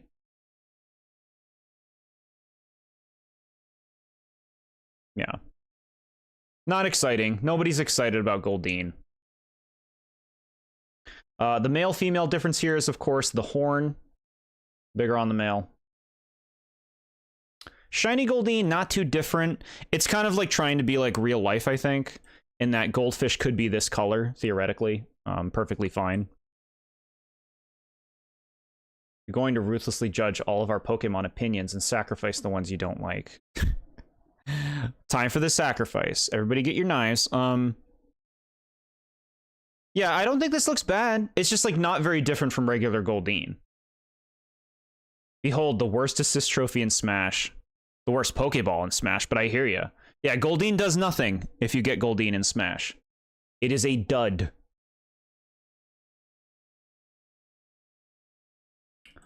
Goldeen evolves into Sea King. So we're keeping the goldfish theme, but pretty different, like, vibe now. Like, Sea King doesn't have much personality with the face that they gave it. And it's not a looker. It's just a kind of another kind of goldfish, kind of a boring fish. Who's your Smash main? That would be Inkling, who is right behind me. Who is your Smash main? The stream is over 6 hours long, and not one, like, on stream. SMH fell off. Hashtag not my board, Jordan. What are you saying? Oh, not one like on stream. I think I get it. Who liked this video? King K. Rool, very cool pick. Very cool. Thanks for liking the video, guys. Yeah, no, appreciate you guys being here. It's fun talking about this with you. Sea King does not have a lot of fans, and I think it's pretty apparent why. It's just like a really bland fish with not a lot of personality. I might even say it's a downgrade from Goldeen. Same thing, male and female, horn size. Then even like the shinies also, it's like the Goldeen, it has that like yellow filter, but like that doesn't look good. That barely looks different. Bad shiny. You like Sea King? Okay. Does Sea King also taste bad? I wouldn't want to eat a goldfish personally. Staryu. Yeah, we still got a lot of all-stars left, chat, and starting with Staryu. What a beautiful star. Look at that thing. It's so cool. It's a starfish, and just the plating, that glowing red core in the center. And I love this little thing, how it's like one thing has that band. I think that's such a nice little detail. It's really cool, man. I love that it has no face. I like Pokemon with no face, chat. And Staryu's just so cute. It's got such good personality. Callie from October, hello. We've not reviewed submissions yet. That'll be happening when we're done, but we're pretty far in. We're at number 120 now with Staryu. It and Goldeen were the only Gen 1 Pokemon that could learn Waterfall on level up. Cool.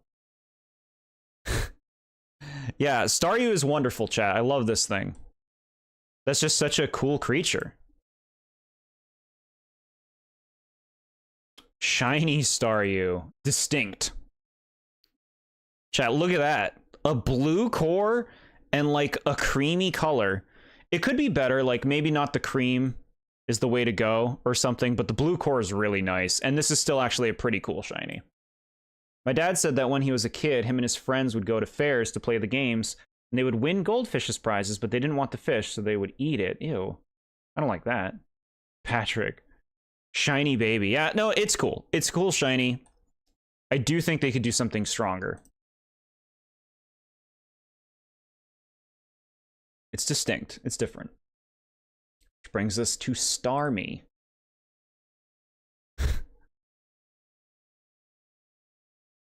Oh, you have the second Staryu card? Cool. Starmie, chat. Starmie is absolutely gorgeous. One of the best Generation 1 designs. Like, straight up. Your favorite Gen 3 Pokemon might be Shiftry. Cool pick. Chat, look at it. It's just a giant... It's like a Staryu, but now it's purple, and then it also has a whole other star behind it. And the gem is so much bigger. It's magical. Looks like an RPG boss fight. You talking about Starmie? I love it, chat. It's weird. I love weird things. Weird Pokemon. And this thing's weird. It doesn't have a face. It just makes noises. Oh, you're talking about Shiftry. Got it. Yeah. Starmie, really freaking cool. Love it. Love it, love it, love it. So now, shiny Starmie. Let's take a look. So I do think this could be better. I love the blue gem. I'm not sure about this color for the base. I'm not sure that color's really working for it here. I think that could look better. The dark blue on the normal body is not bad. But I do think that could have stronger colors. Starnad, you rang the king of awesome? Hell yeah. Thank you, thank you. Hell yeah, Starnad. We're looking at how rockin' you look. Yeah, Starmie's a champion, chat. Just like like so classic, so unbelievably iconic for a Gen 1 Pokemon.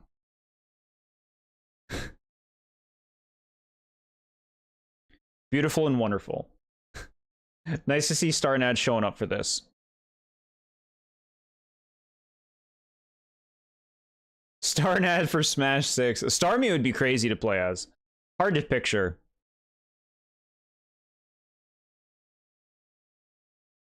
It's one of the best competitively, you think? Yeah, Starmie still holds up. You can still use Starmie today. So here's Mr. Mime. Mr. Mime can be kind of infamous. A lot of people don't like this thing, and it is very much an acquired taste. I would say, I think Mr. Mime's kind of funny. I don't dislike it, but I don't love it. I'm fine with Mr. Mime. So you can see here, it is a mime. It is making its barrier. I love its, like, I don't know what you call these, horns? I like the horns. And it has a very distinct look to it. The shoes are kind of cool, huh? Curling. It's a very unnatural looking creature. I just think of its terrible design in Detective Pikachu, yeah. A mime is overhated. It's cool in the anime. Yeah, Mime's like a little worker at Ash's mom's house. He's cleaning up.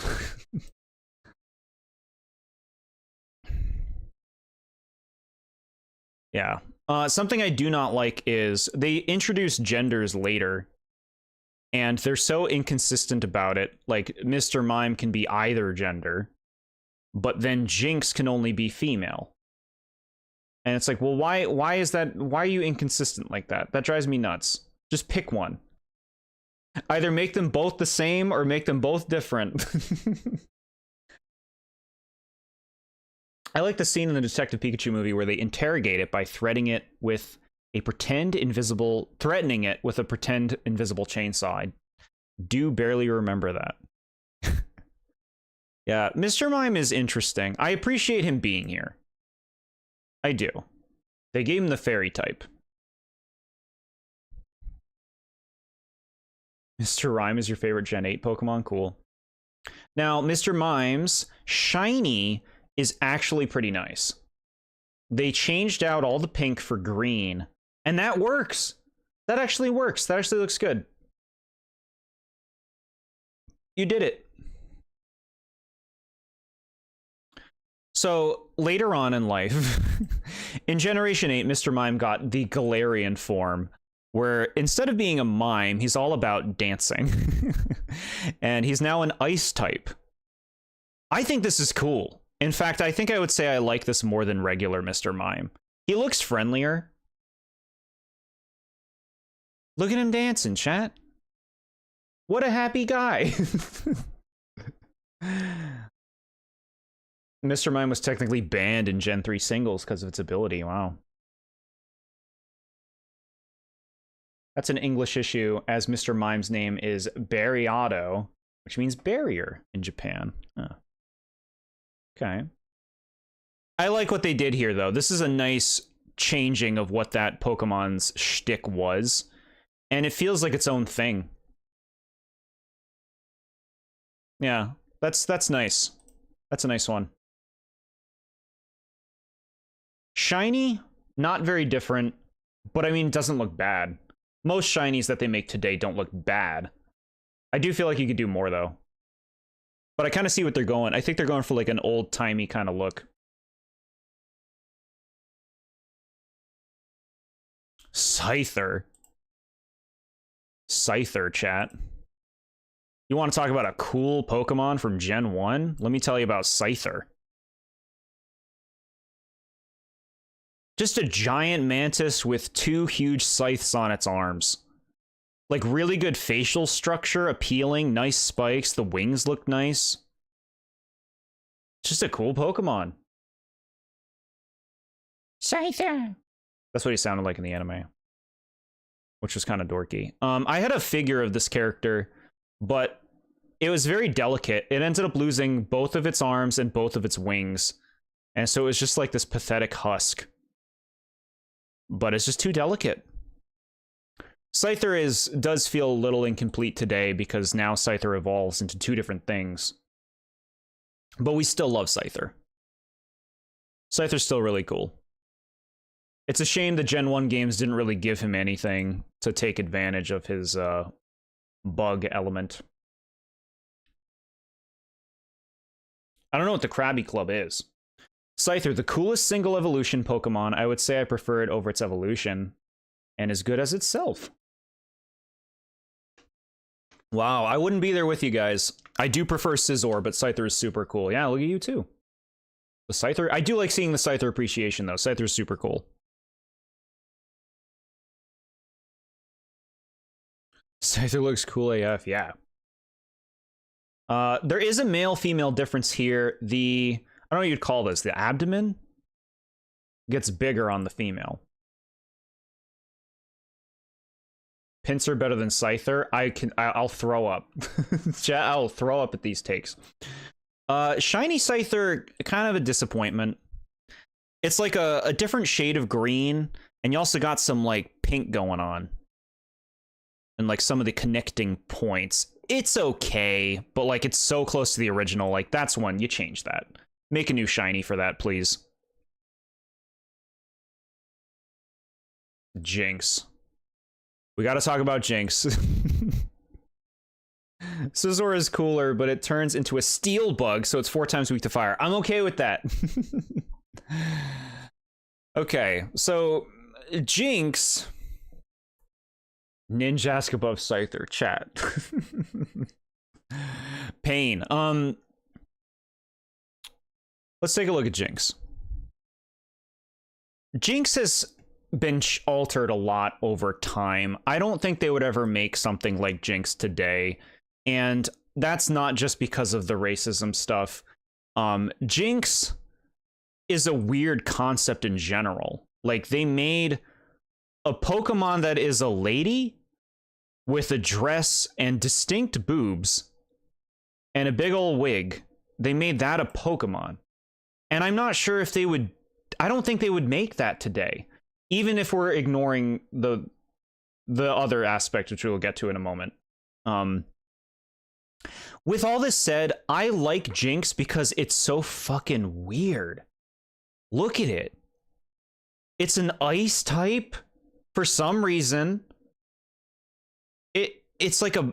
So as you can see from its form, they've been making it into like this weird bulbous creature.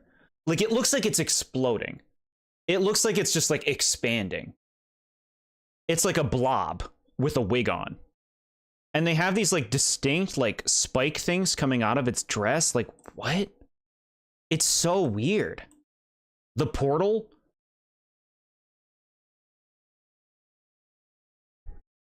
So I like Jinx because it's just so strange.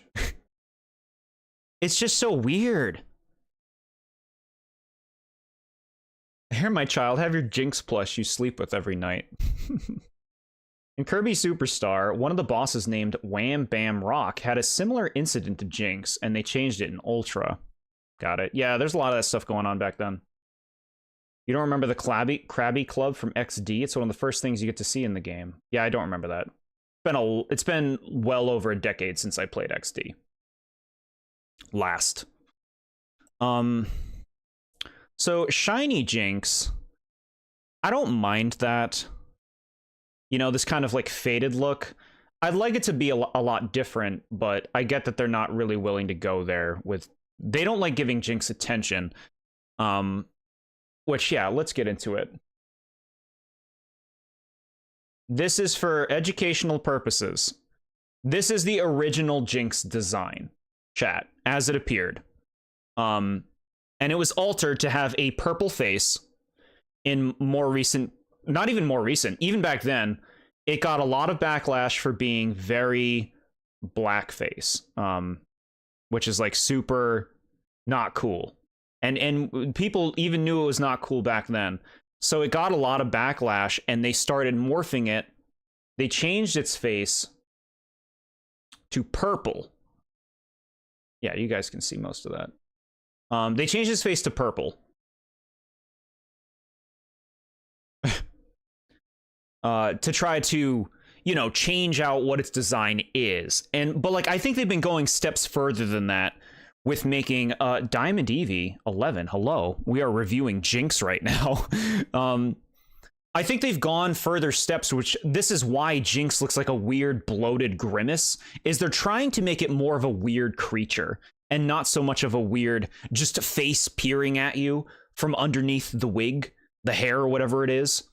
They're trying to make it more of a creature, which is why it's like a bulbous weirdo now. It's a smart call. It's good. It's a good thing they changed this, and they were honestly pretty on top of it. They changed Jinx by, I want to say, like before Gen 2 was finished. I love Jinx. My ex made me dress up as her when I pegged him. Okay. Was its in-game sprite just as bad? I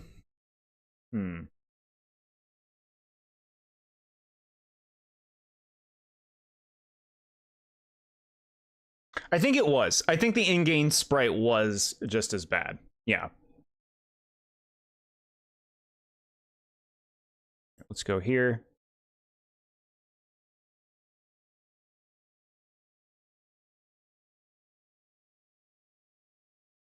So that's Jinx. I can get behind what, like, the idea of Jinx being just this weird lady.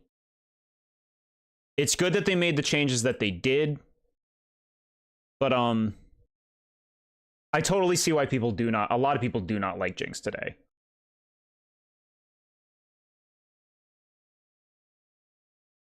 So moving on to Electabuzz. Electabuzz is another thing that I like, obviously, chat, because this is another thing that's just like its own weird creature. Like, look at this. This isn't an animal. It's just its own weird creature that they made an electric type. And I like it when they do that. I want them to do more things like this. Kind of has like a monkey tail. I think it's a cool design. I love how many stripes and lightning bolts are all over it. This stuff's cool. These little antenna and then the spikes in the middle. It's pretty nice. Yeah, it's a pretty good design.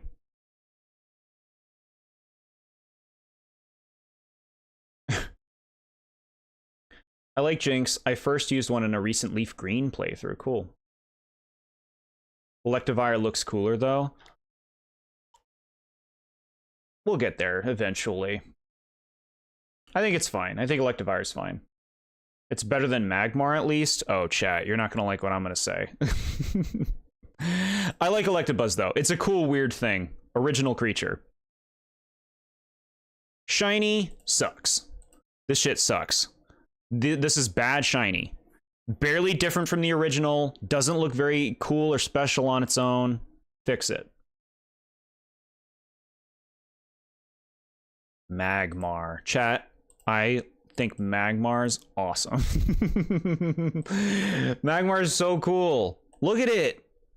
Look at its face. It's like, oh. I love, like, this is another weird, just original creature like Electabuzz. Like, look at its tail. Another fire tail. I love this head thing. The spikes. It just looks like it's ready to punch. It's ready to get you. Yeah, I'm into Magmar, man. As far as like the Jinx thing, by the way, speaking about Jinx again, one could almost consider Jinx, Electabuzz, and Magmar a trio, because in Gen 2, they all get a baby. Elekid, Magby, and Smoochum. But then later in life, in Gen 4, only Electabuzz and Magmar get evolutions. Jinx does not.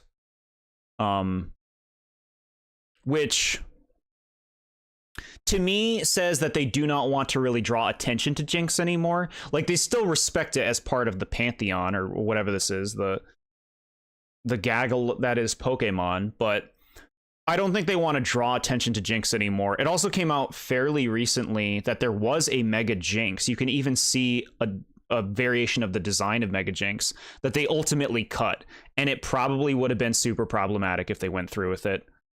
I mean, maybe not super, but it probably would have had some problematic elements if they went through with it. So Jinx doesn't get attention anymore, whereas Magmar and Electabuzz are embraced. That's just how it seems. But yeah, Magmar, super cool. I like its expression. I like the weird, like, it's like got a duck face. Even though it's the standing up creature with claws and spikes, it's just such a unique creature. And it is called Boober in Japanese. It's true. Boober. Shiny Magmar. This is another bad shiny. Like, it's not a bad shade, it's just like it's not that different from regular Magmar. Like, don't do this. Do something cool and special. Fix it. Pinsir. Pinsir's cool. Cherry flavored Magmar. Yeah, I hear you on that. Pinsir's a cool Pokemon. I do prefer Scyther to this, but it's a big old beetle with giant pincers that can cut you and split you in half. It's also kind of a scary Pokemon because it has such a unique mouth. This is something I think Pokemon's really good at, is giving Pokemon unique features when it comes to like mouths and eyes and stuff like that. And Pinsir's a good example of that. It's kind of a cool weirdo. I suppose I wish Pinsir was a little bit more interesting. It is just a basic bug type, like a pure bug type. It doesn't do anything crazy interesting.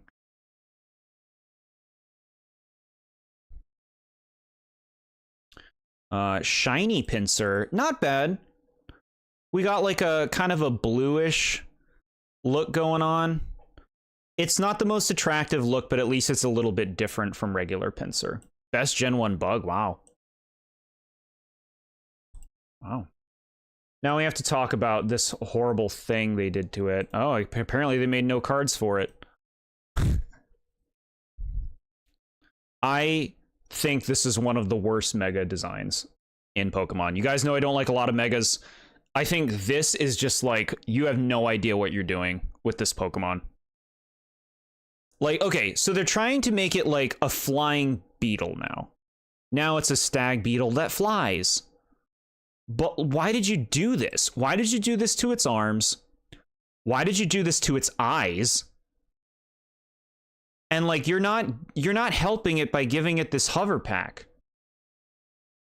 The only thing I'll give it credit for is the horns. I think these horns look pretty sweet. But this sucks, man. This is a bad design. This is a mega that did not need to exist. And like these stumpy legs? What it...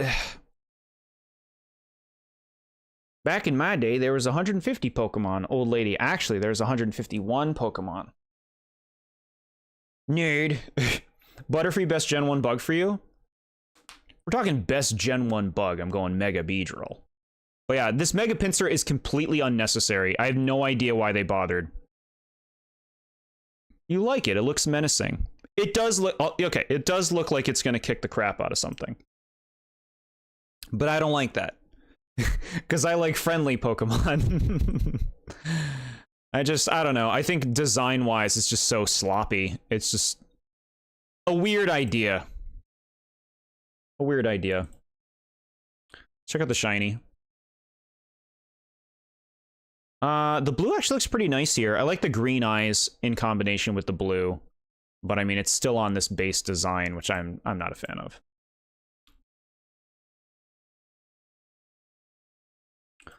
Tauros. The bull. Hitmonchan is not a friendly Pokemon if he's gonna pummel my face. And no, he's a good guy. Anyone can look menacing, just be under no light in a hallway, and there you go, menacing. What's Mega Pinsir's excuse? So I think Tauros is a really nice looking bull design. Like, the horns are really clean. I love those, the circles on its head. The face itself, like, he looks powerful, but also kind of sweet. Big, powerful body. And then the triple tails, this is just a very nice, normal type Pokemon design. The bull. Tauros the bull. Yeah. He looks cool. Shiny Tauros now. This is... This looks a little ridiculous. He looks like an alien, frankly. He looks like he fell into a vat of lemonade.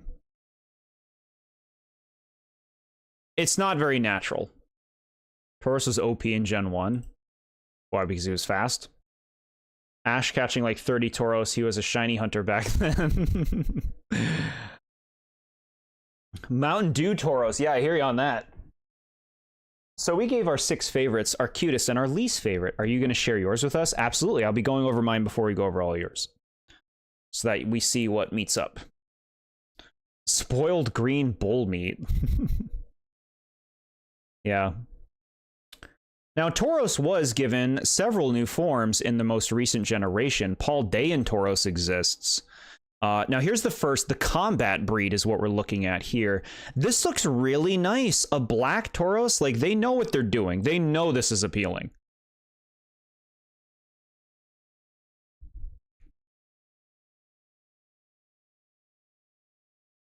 That looks really good. Now, the thing is, this combat breed Tauros feels almost pointless when you look at the other breeds. Because the other breeds have a lot more going on in terms of their design. Whereas this one's just kind of a plain, kind of boring Paldean Tauros. You know, like, comparatively. It's just like, why would you pick this one over the others? Now you can see the shiny here. They basically reverse the black so that the body is the blacker portion and the hair is a little bit lighter. It's a very subtle thing, but it honestly looks pretty nice.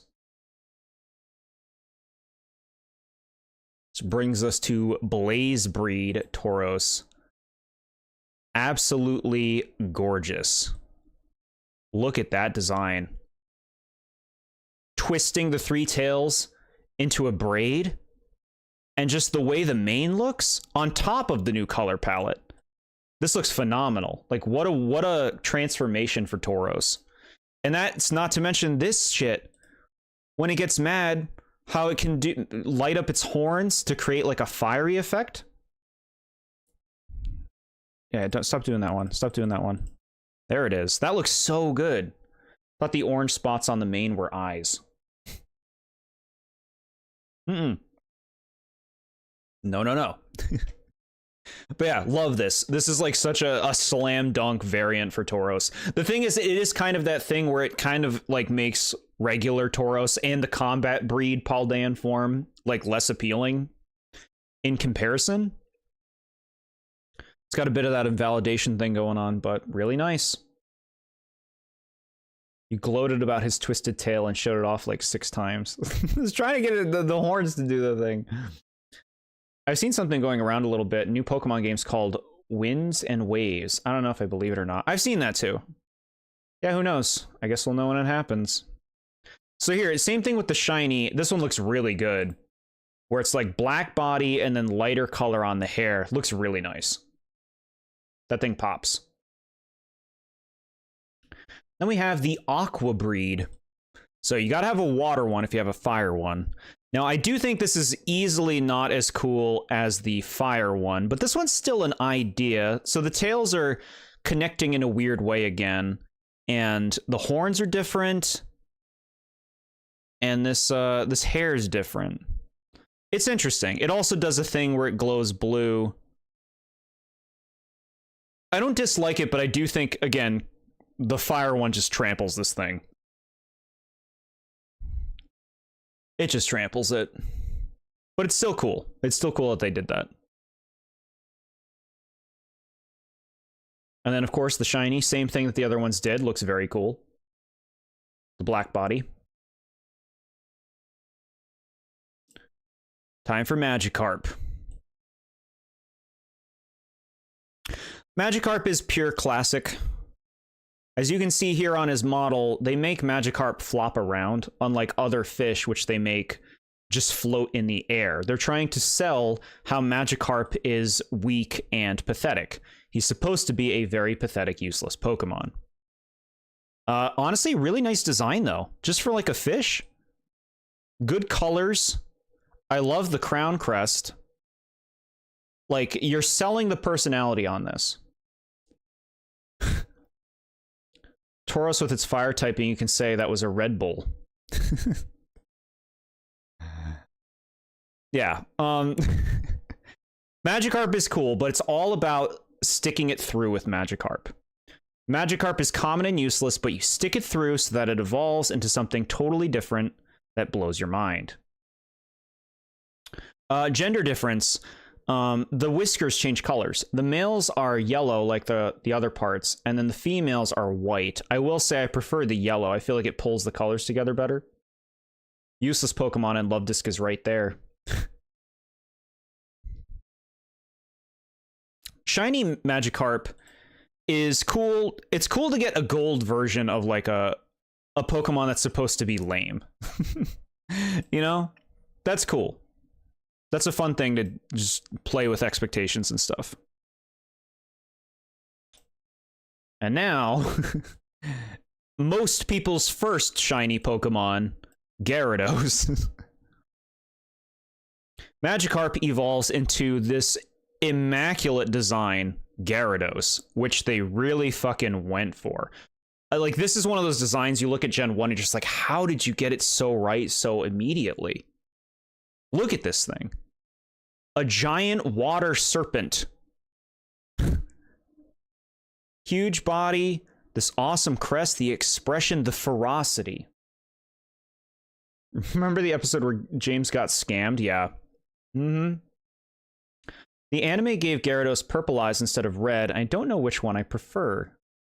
I'd have to see the purple, but I think the red looks good. Gyarados is rightfully a huge icon in the series, you know? It's a really cool concept. It's a really good Pokemon that's very accessible because Magikarp is so accessible. And it's the payoff for sticking with Magikarp. It's the Magikarp's supposed to suck, and here it is becoming just this incredible powerhouse because you put the time and the work in. Actually love the episode where this thing recreated the Titanic. It was such a peak arc. Yeah, that is cool. That is a cool arc. One thing I will say, it is kind of silly that it always looks like Gyarados' mouth is just hanging open. Like, it would be nice for it to kind of like feel like it could move its mouth more. I know it can, but it does just kind of hang open a lot of the time. But yeah, really attractive. Really attractive design. Same male and female difference here. The whiskers become white, but I think I do prefer the blue. And then, of course, a shiny Gyarados, chat. Like I said, this is most people's first shiny because they give you one of these in Gen 2. This is a shiny. Red Gyarados? That looks fucking awesome. That looks really nice. That is a 10 out of 10 shiny. That's how you do it.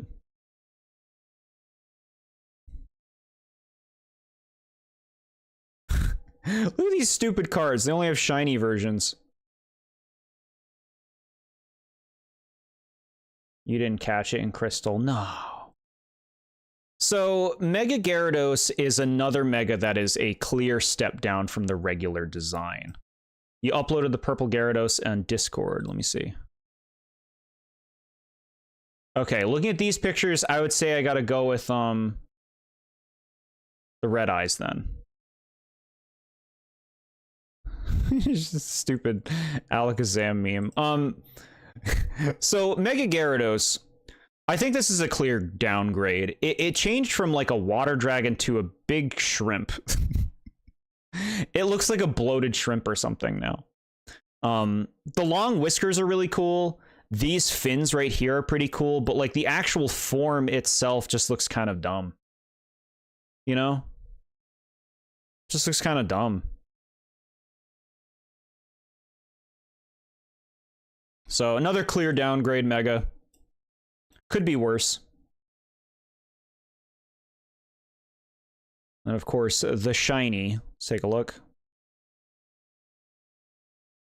It's kind of like faded. I prefer like there's a more bold coloration for the red on the regular Gyarados that looks better than this faded look.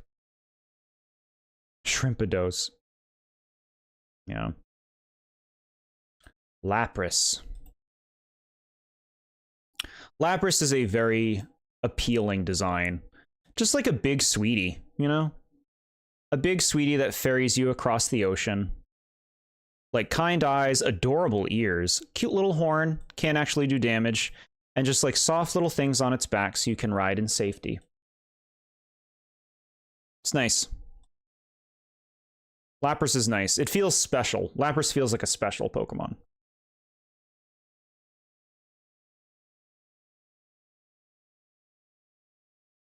Shiny Lapras. Not a major change, but honestly really works for it. This is such like a bath toy cuddly purple. It looks really nice. Dory wishes. I think of Lapras from the Orange Islands era of the anime, sailing to islands with a Lapras, giving me Wind Waker vibes. Heck yeah. I don't know. Yeah. Very cozy Pokemon. Now, they did give Lapras a special Gigantamax form that's pretty tacky. So it's like Lapras became a cruise ship where the shell became this giant cruise ship shell. And it also has this weird, like, musical theme. The Lapras itself doesn't look bad, but it's just, like, stupid. It's just, like, a stupid idea. Cruise ship Lapras? Gigantamax was a mistake. Like, completely a mistake. Don't ever bring it back. I know some designs are tied to it. We don't need them. We can just move on forever from this. We can move on. You could make a spiritual successor form or something that's better.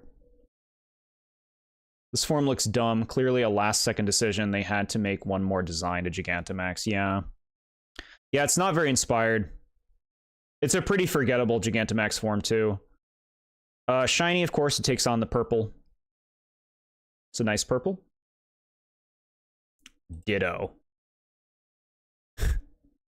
So Ditto is a very well-known Pokemon. Ditto's shtick is, of course, that Ditto can transform into anything. Not even just Pokemon, which I don't know how I feel about that lore-wise. Ditto kind of breaks the whole world and the whole game. Like any story, it's like just train a Ditto to transform into people, and like there's so many things that Ditto doesn't like breaks. But Ditto is very cute and appealing for what it is, as long as they keep it limited. I mean, it's goo with 2 eyes and a smile, but it works so well. Our favorite breeding mon, yeah, he works for that real good. Something I want to complain about with Ditto after we talk about its shiny, which is nice. Just a blue Ditto? That's cute, man. That looks great. That's a nice shiny. The Ditto factor. So what I don't like about Ditto is, in the anime, there was an arc about a Ditto who couldn't transform fully. It kept making its face normal. And what I don't like is how normalized this became. This is like what I was talking about with Meowth earlier. is now Ditto is always has this face in like merchandise. In the games, Ditto still works correctly, at least, where he becomes the opponent's Pokemon completely. But like in merchandise and a lot of things, they embrace this idea that Dittos have this Ditto face. They even do it in some games like Pokemon Snap. And I think, like, you know, that's not how Ditto works. If that was how he worked, that would be one thing, but it's not how he works. So they continue to push this false narrative about Ditto.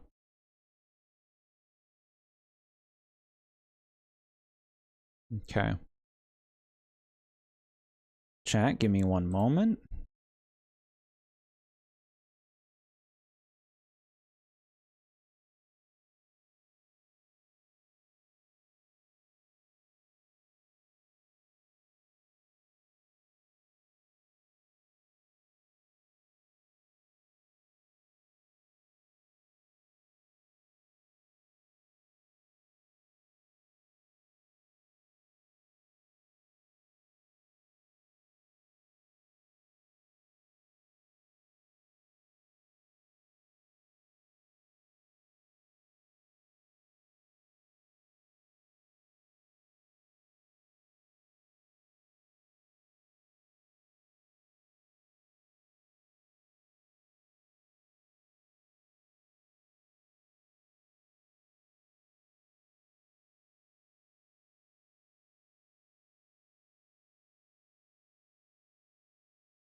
Here I am, chat. Thank you for your patience.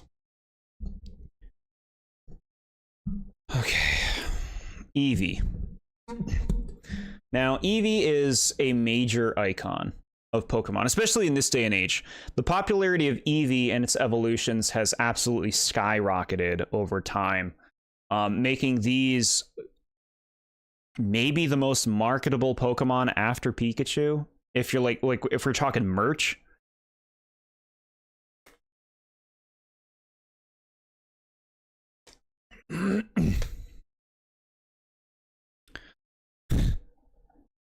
Eevee is cute.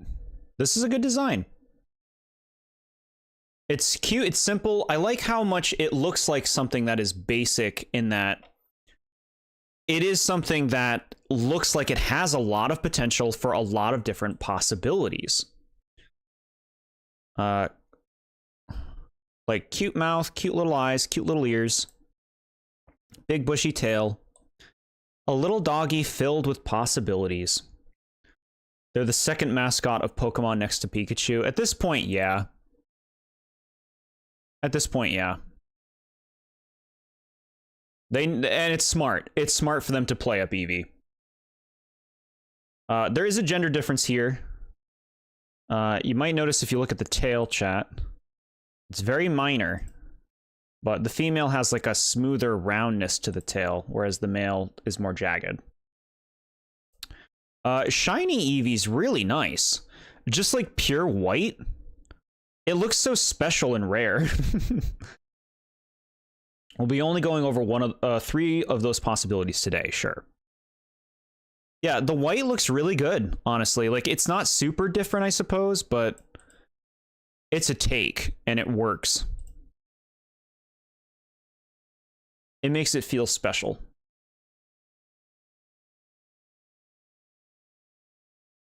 Gigantamax Eevee. So this is stupid. This is another stupid Gigantamax form. So Eevee gets big and just gets puffy. It gets a whole bunch of puffy hair to maximize cuteness.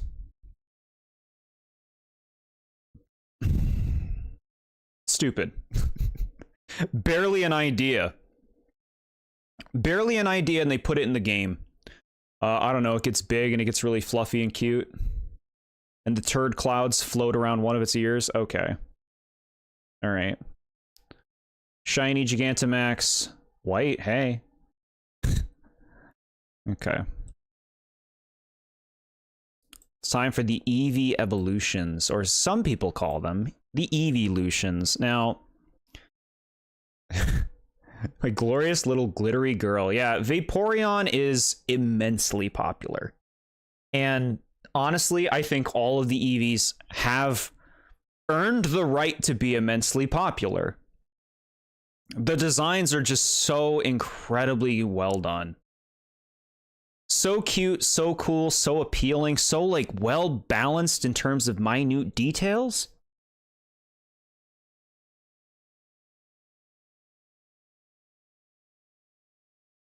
Oh yeah, it's my Gigantamax Eevee. Thank goodness they didn't think I just haven't trimmed. Yeah, Vaporeon's really nice. This is like a really cool aquatic dog thing. I hate how in the Gen 8 anime they gave this one character an Eevee that doesn't evolve, which would have been perfect to make it a Gigantamax Eevee, and they don't do that. That is weird. That's weird. Like, really nice, like, it's got the mermaid tail, like, this like, fish stuff, the fins, the collar, the little face. It's a really nice Pokemon. That's a really good design. Vaporeon deserves it, and earned it. Yeah. Shiny Vaporeon is honestly a good shiny. It's different from the base. It's like a pretty appealing shade. It works. It's a solid shiny.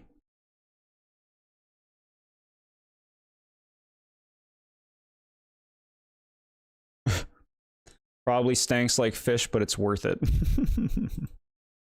So here we have Jolteon, the electric type Eevee evolution. Now he is super spiky and needly. Really cute. Love the eyes, love the ears, just like the form. The form of this Pokemon is so impressive. It's so consistent. Like, there's such an idea here. There's such an idea here. And I love the name Jolteon, honestly. It's just nice to say Jolteon. Slam dunk. Slam dunk on it. The white really works well there. It helps everything else stand out. And 64 looking Eevee evolution. Hell yeah. Shiny Jolteon, not great. If it was like a more bold green, I think it would work better. But like this like light green is not far off from the yellow and just doesn't look very impressive in general. Not great.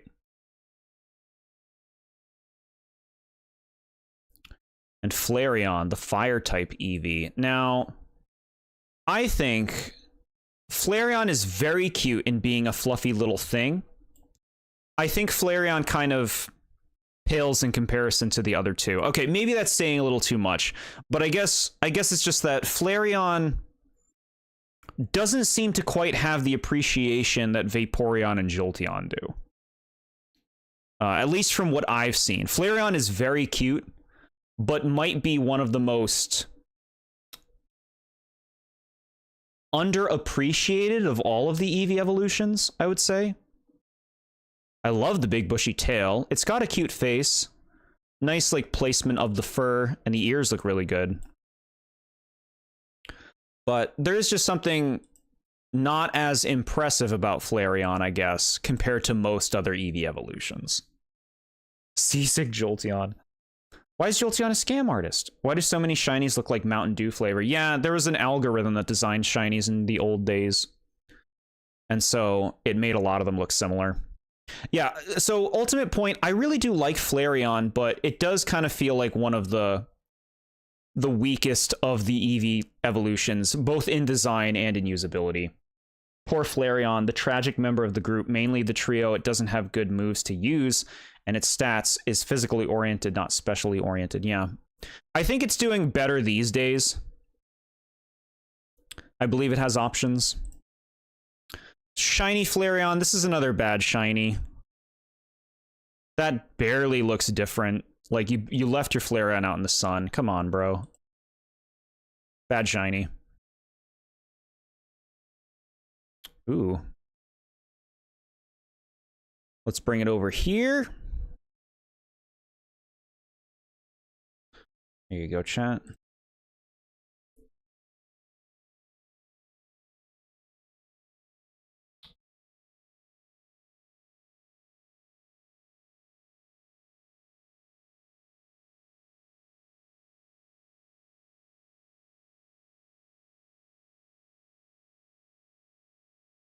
All right, polls go in chat. Choose your Eevee evolution. Here's the thing. Looking at them like as a group, they look wonderful. This is such a strong start for these Eevees, you know? Whoever was designing them, I believe there was one person specifically who designed them and who's designed all of the Eevee evolutions. Really did a great job. Jolteon was arrested for his various scams. No, I don't like that. It has options, but is not doing better. Jolteon and Flareon fighting for mid-second place, yeah. Yeah, okay, so for me personally, Jolteon is easily my favorite of the three. Vaporeon would be second and Flareon would be third. But I adore Jolteon. I think Jolteon's just so cute and appealing. Can I vote in my own poll? No. That's fine. But yeah. They really struck upon something here, and I'm hoping that we see more Eevee evolutions in the future. They'd probably end up being designed by that same person. And I would be shocked if they didn't have mock-ups. Like, wouldn't you be curious? Wouldn't you be curious if you were the designer? Be like, I wonder what I would do for this kind of Eevee evolution. And of course, we heard rumors that a flying type evolution was planned, but didn't come to fruition because it was too close to fan designs. There are so many fan designs of Pokemon today, like how difficult would it be for them to just make a Pokemon that is close to a fan design without having to shell out? Right? Thank you for your input. It looks like Vaporeon won. Okay. Tell me how you really feel, chat.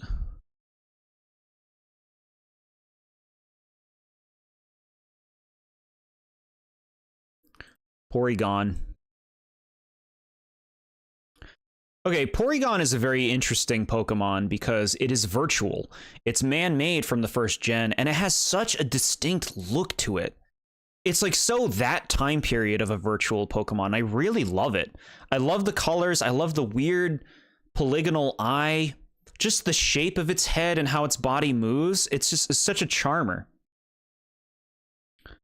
Just give flying evolution a jetpack and call it a day. I wouldn't like that. Yeah, I'm a fan. Porygon's cool. It's so weird. You know I like weird, and this one's weird. Very fun. Shiny Porygon. Nice. This is a nice take. You have blue instead of red. That pretty much always works when they choose to do that. I don't think you really needed to change the shade of the other things. Just blue with the usual color for Porygon probably would have worked well, but it's fine.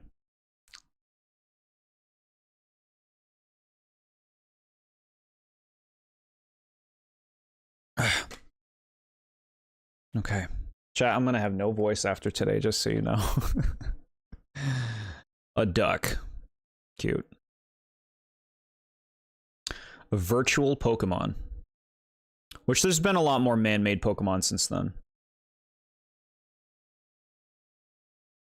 Omanite. My least favorite Mon, it's unique, but they put it in an odd place in-game, and then made it more annoying with its new evolutions. It's the gambling Pokemon. Hooray, gambling in my children video game. It is a lot of work to evolve Porygon because you need 2 different items and you need to trade it twice. So I hear you on that. And yeah, it can be difficult to actually get Porygon. Luckily, in today's age, you can just catch Porygon out in the wild, which is like, in my opinion, them throwing out like the lore at that point. Kind of like this fossil Pokemon, which you can just catch in the games at this point. So here's Omanite. I think Omanite is pretty cute as our first of 2 fossils that you get to pick from in the games. It's hard to say which I'd pick. I kind of like this and Kabuto on a similar level, but Kabuto would probably get the nod from me. The shell looks really nice. And even the little face itself, like, I kind of think this is a little cutie. It's a little Cthulhu cutie. Falls Lord Helix.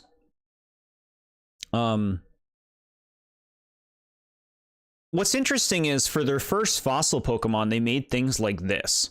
Like, you would think they would jump at like T-Rexes and pterodactyls and like the most basic prehistoric things, right? But no, they made weird little shellfish Pokemon, which is interesting. The Helix fossil is more recognizable than the Pokemon. Omanite is so cute, and then it evolves into Omastar, which looks like it wants to murder you. Shiny Omanite, ooh, pink. That looks nice. It's different. Looks cute. And here's the evolution, chat. Omastar.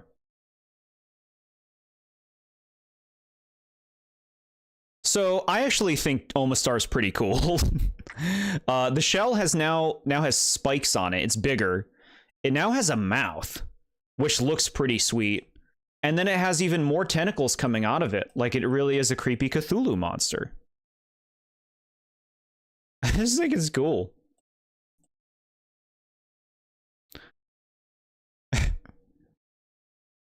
What a weird little creature. Omanite is referred to as Lord Helix primarily due to the lore and fandom culture surrounding the Twitch Plays Pokemon project, specifically the Helix fossil. The Helix fossil obtained at Mount Moon. Got it. I am aware of what Twitch Plays Pokemon is. I like Omastar, but it do be looking vicious. Was repeatedly selected in the game's menu, leading to the belief that it was being consulted as a deity or guide. When revived into Omanite, it became known as Lord Helix, a benevolent god. Cool. The damn memes about this thing has only furthered my hatred for Omastar. Okay.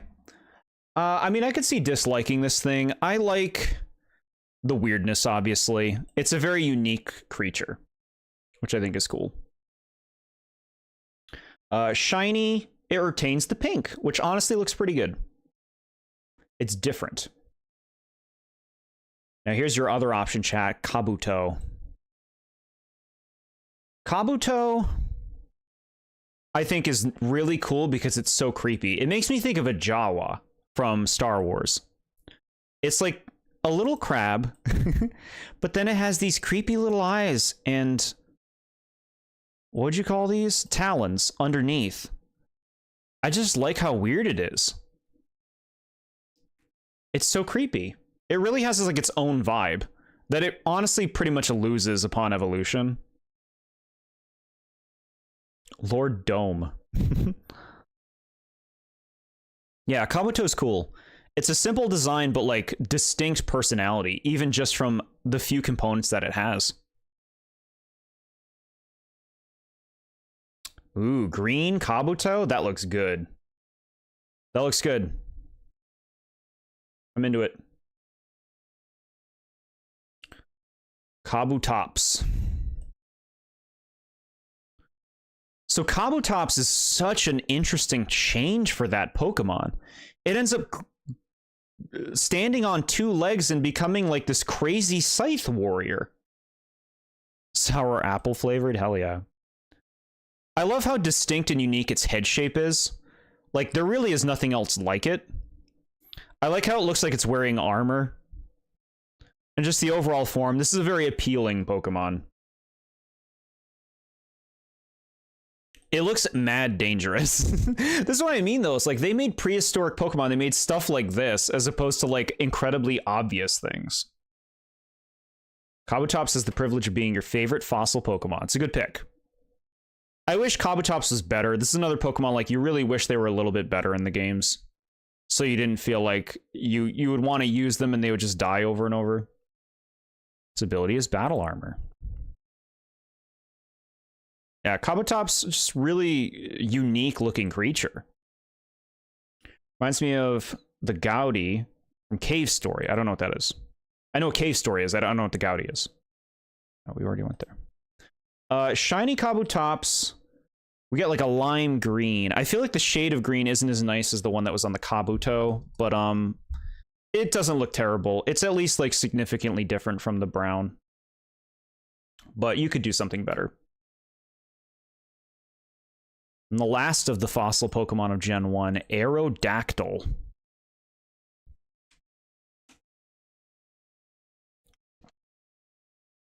Less than 10 to go, chat. Aerodactyl's pretty interesting. You know, just like a flying dinosaur, big ol' mouth. I like the face shape generally.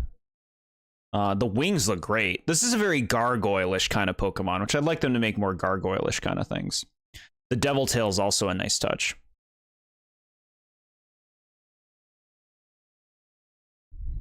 Yeah. A unique fossil Pokemon because it doesn't have any evolutions. And I wish that they would do more unique things with fossil types. Thing is, I was never a big fan of fossils after a while because it became too much of a pattern. Gen 3, 4, 5, and 6 were all doing the same shit, where it's just like, here's your 2 fossils. And that's why I appreciate Gen 8 so much, because they were like, let's do something unique and different instead of just doing the same shit. And what they made was so wonderful. We'll eventually talk about them someday. But this is an interesting example of them doing something unique early on, which is they just had a unique fossil Pokemon.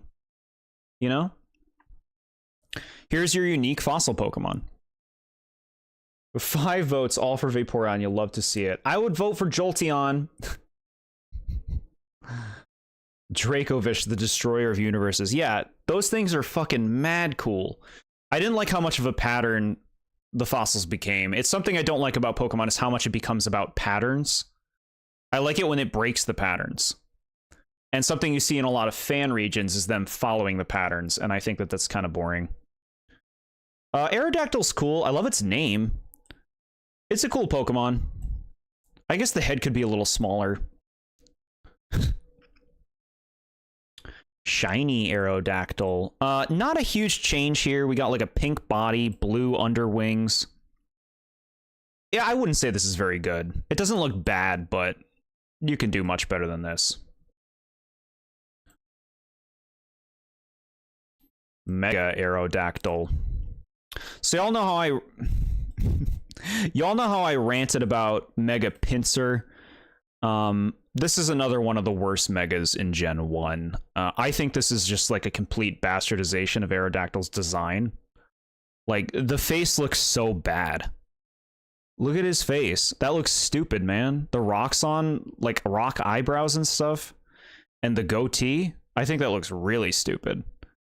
The body itself, I guess, is okay. You can put spikes on things, but just, like, unnecessary embellishments that just make the Pokemon look tacky. Why does it have a beard? Yeah. Way too many spikes. Yeah, it's just like a bad concept. To me, this is a mega that's designed from, we need a Mega Aerodactyl, not, I have an idea for a Mega Aerodactyl, you know? And so just bad. Don't like it. Don't like it. The shiny. So it's like a lighter pink, a lighter palish color, something. I don't know. It still looks stupid. If anything, you know what? It looks worse. Should have been Mega Omastar. Heck yeah. Now, Snorlax is a pretty big icon of the series we haven't really brought up till now either. Just a big old, kind of like a cat creature. Kind of cat looking. I don't love the model. It looks a little too static to me. Whoa, bro. You feel the weight, though. Busted in Gen 2, yeah. Snorlax is very appealing and very cute. This is easy plush material, right? I like the lore. Snorlax sleeps a lot. He eats. I like that he eats vines in the anime in one episode, but I guess that's not necessarily a lore thing. That's just something they made up. He has a signature move called Pulverizing Pancake in Gen 7, which is funny. But yeah, otherwise he's just all about sleeping. But it's another funny, just like very original creature design. It's like, what is this thing? Just a big thing. Kind of Totoro-like, right? Snorlax has a lot of fans, and I think rightfully so. Just kind of an icon of Gen 1. Remember how long it took Ash to catch this thing? I do not. Shiny Snorlax. Let's take a look. So this is a bad shiny. Almost indistinguishable if you didn't know it was shiny. Just like a bolder blue, I guess. Which doesn't look terrible, but, you know, we don't want things that look almost the same. Gigantamax Snorlax. This thing's easy to forget, huh? Yeah, that bold one was a shiny. Okay, so Gigantamax Snorlax gets really big, and then a tree and like some green, like grasslands appear on his stomach. This seems like a really easy idea to come up with, and it's kind of boring because of that. It's just another boring Gigantamax form.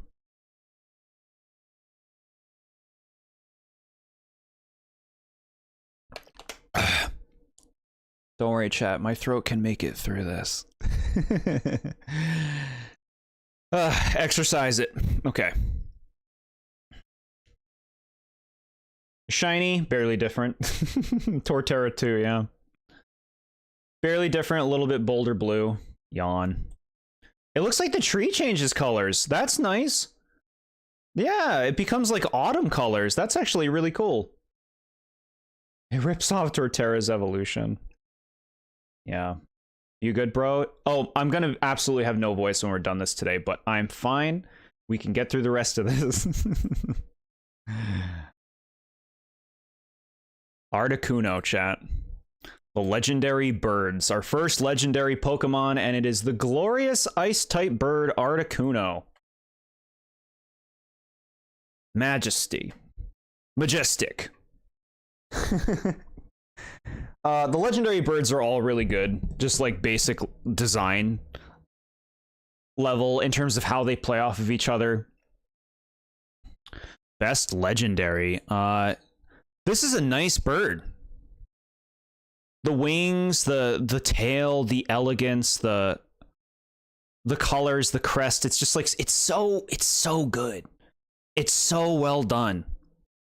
It's just so perfect in all of its little features. For like what it is, an ice bird. I'm freaking out. Knives Out 3 just got its release date. What's the release date? This is my favorite. That's the list done. No more after this. Yeah, your SMA's favorite right here. What a pick. No, Articuno is really cool.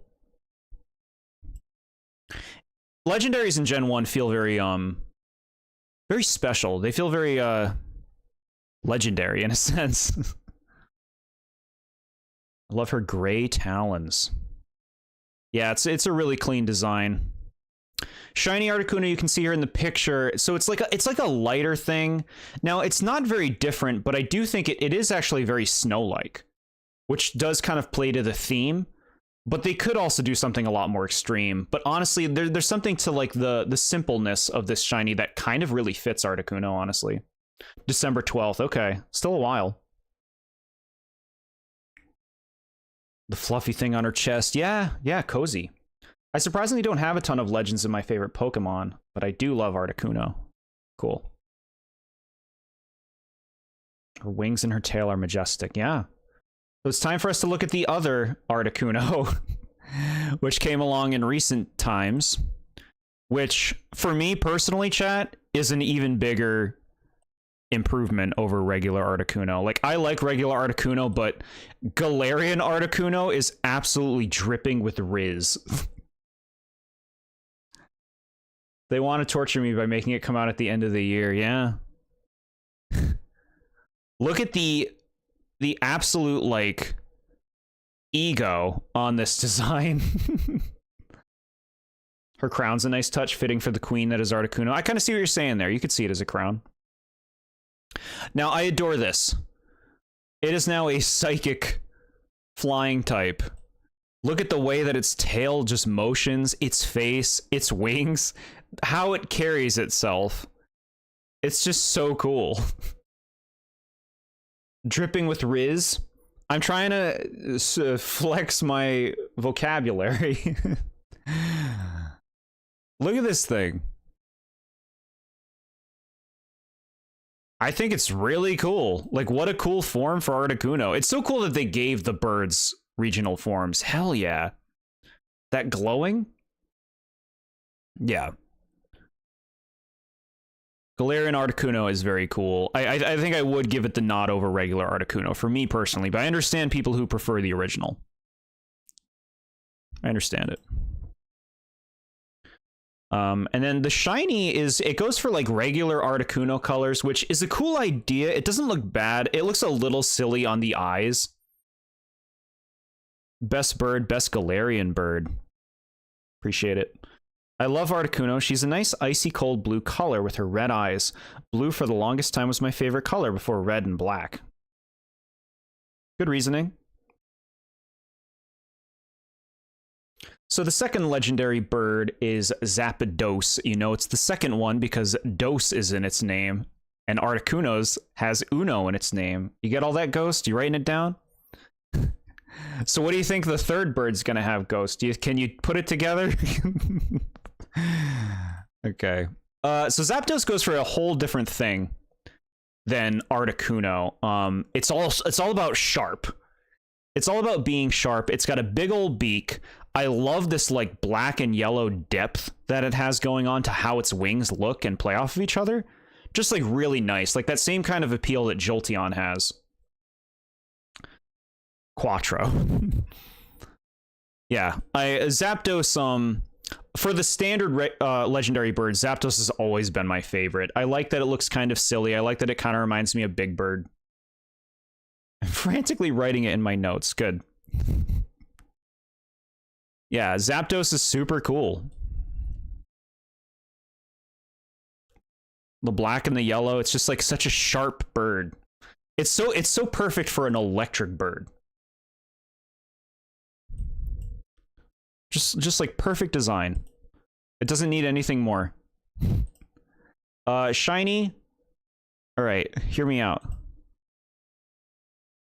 That is the shiny. It's telling me that is the shiny, but the shiny is not very different. So you'll just have to believe me on that one. The shiny is not very different. What happened, bro? Why does the shiny look the exact same? Did you save the right image? I mean, it looks a little darker. It's like slightly orange. Yeah, maybe I didn't save the right image for it. Apologies. It's okay. So just like Articuno, Zapdos has a Galarian form as well, being another very different take on the original Pokemon, being Zapdos is now on the ground and is more like a Roadrunner. That's full-on orange with big beefy legs and very spiky wings. I like it. It's certainly a bruiser. It's now a fighting flying type, which is cool. It looks very powerful. It doesn't compare to the regular Zapdos for me, but it is pretty dang cool. It's a real change up to the regular Zapdos. Looks very Halloween. I hear you on that. Yeah. This is a nice variation of Zapdos. Which is pretty cool. Zapdos starts making Roadrunner noises, outsmarting the wily Coyote. We need a Coyote Pokemon. Of course, just like the Articuno, shiny Galarian Zapdos goes for the regular Zapdos colors, which honestly looks pretty cool. Regular Zapdos colors on it looks nice. The third legendary bird, Moltres. Get it, chat? The Firebird. Now, Moltres is generally the least popular of the three. People will often refer to this as the rubber chicken. The fire looks great. And it's a phoenix. It's a cool phoenix. I do kind of see how it is the least popular of the three. I'd have to give the nod to the other two over this one, but it's still cool. I mean, also, it doesn't get much... It doesn't help that its type combination is really poor in the games. Wait until we get an Australian-inspired Pokemon game. Heck yeah. Really? I always thought Moltres was most popular. Interesting. I mean, maybe he got a different sample size than me. Look at all this Vaporeon voting. Good job, chat. You made it known. 4x Stealth Rock weakness. Yeah, that shit sucks. This was your first shiny legendary Pokemon I found after a day of shiny hunting. Cool. I don't love Moltres' shiny. They don't really do too much with it, kind of similar to most of these legendary birds. Yeah, so they made its body pink, which to me just makes it look more like a rubber chicken. It makes sense to me, but I don't think that looks too nice. I'd like it if they changed the fire, like they did with Ponyta and Rapidash. I like the Spain aesthetic of Paldea. I'm with you on that. It feels very distinct. It looks unwell, yeah. Yeah.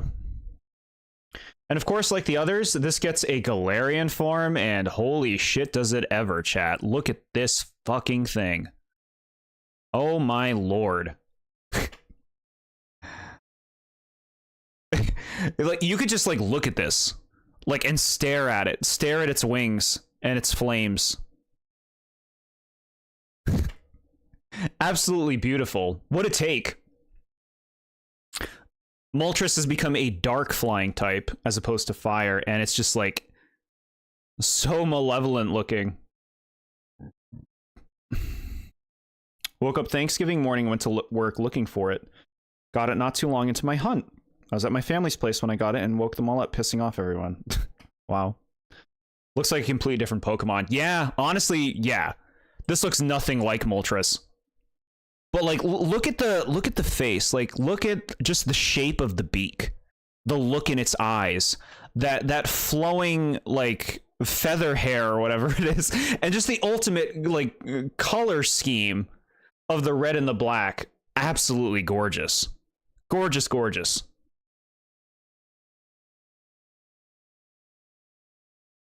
Yeah, it's a beauty.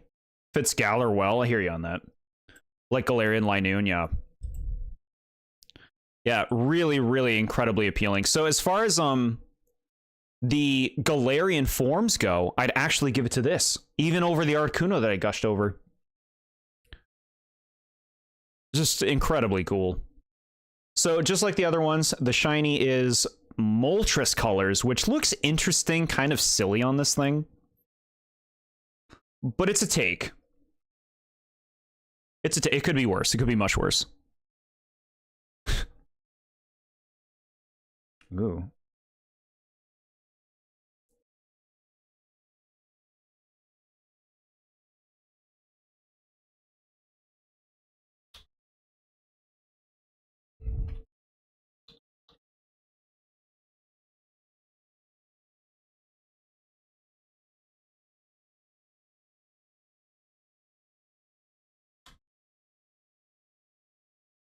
Okay, chat, starting a poll for you right now. Which Kanto bird? So the three that you see in front of you. We're not thinking about the Galarian forms. We're just looking at these. Are there any Gen 1 Pokemon in Paldea? I forget. Yeah. You can get Pikachu. You can get Magikarp.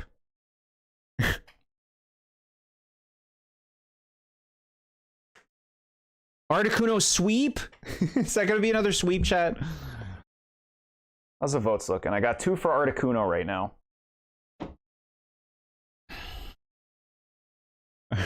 Jord, how would you rank the gimmicks of Mega Evolution, Gigantamax, and Terastallizing compared to each other? Gigantamaxing is the worst, easily. I would probably say the best is Mega Evolution, even though it was very unbalanced, but I did not like Terastallizing either. I think Gigantamax and Terastallizing are both just fundamentally uninteresting design. Mega Evolution is a little bit better, but I still have qualms. Qualms! Okay, yeah, no, Articuno, we got a Moltres vote in there. We got one.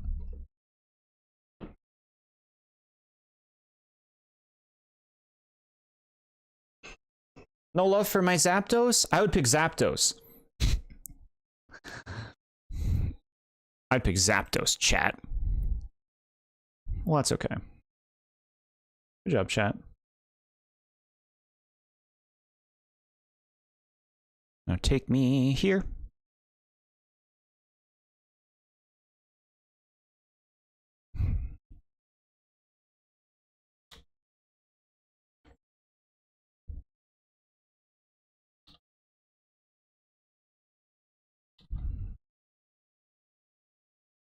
I like seeing what you guys pick, chat.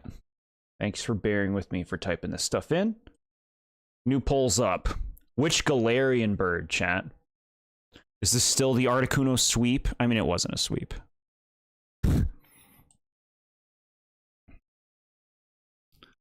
Legend has it that Ho-Oh revived Vaporeon, Jolteon, and Flareon into Entei, Suicune, and Raikou. That's cute.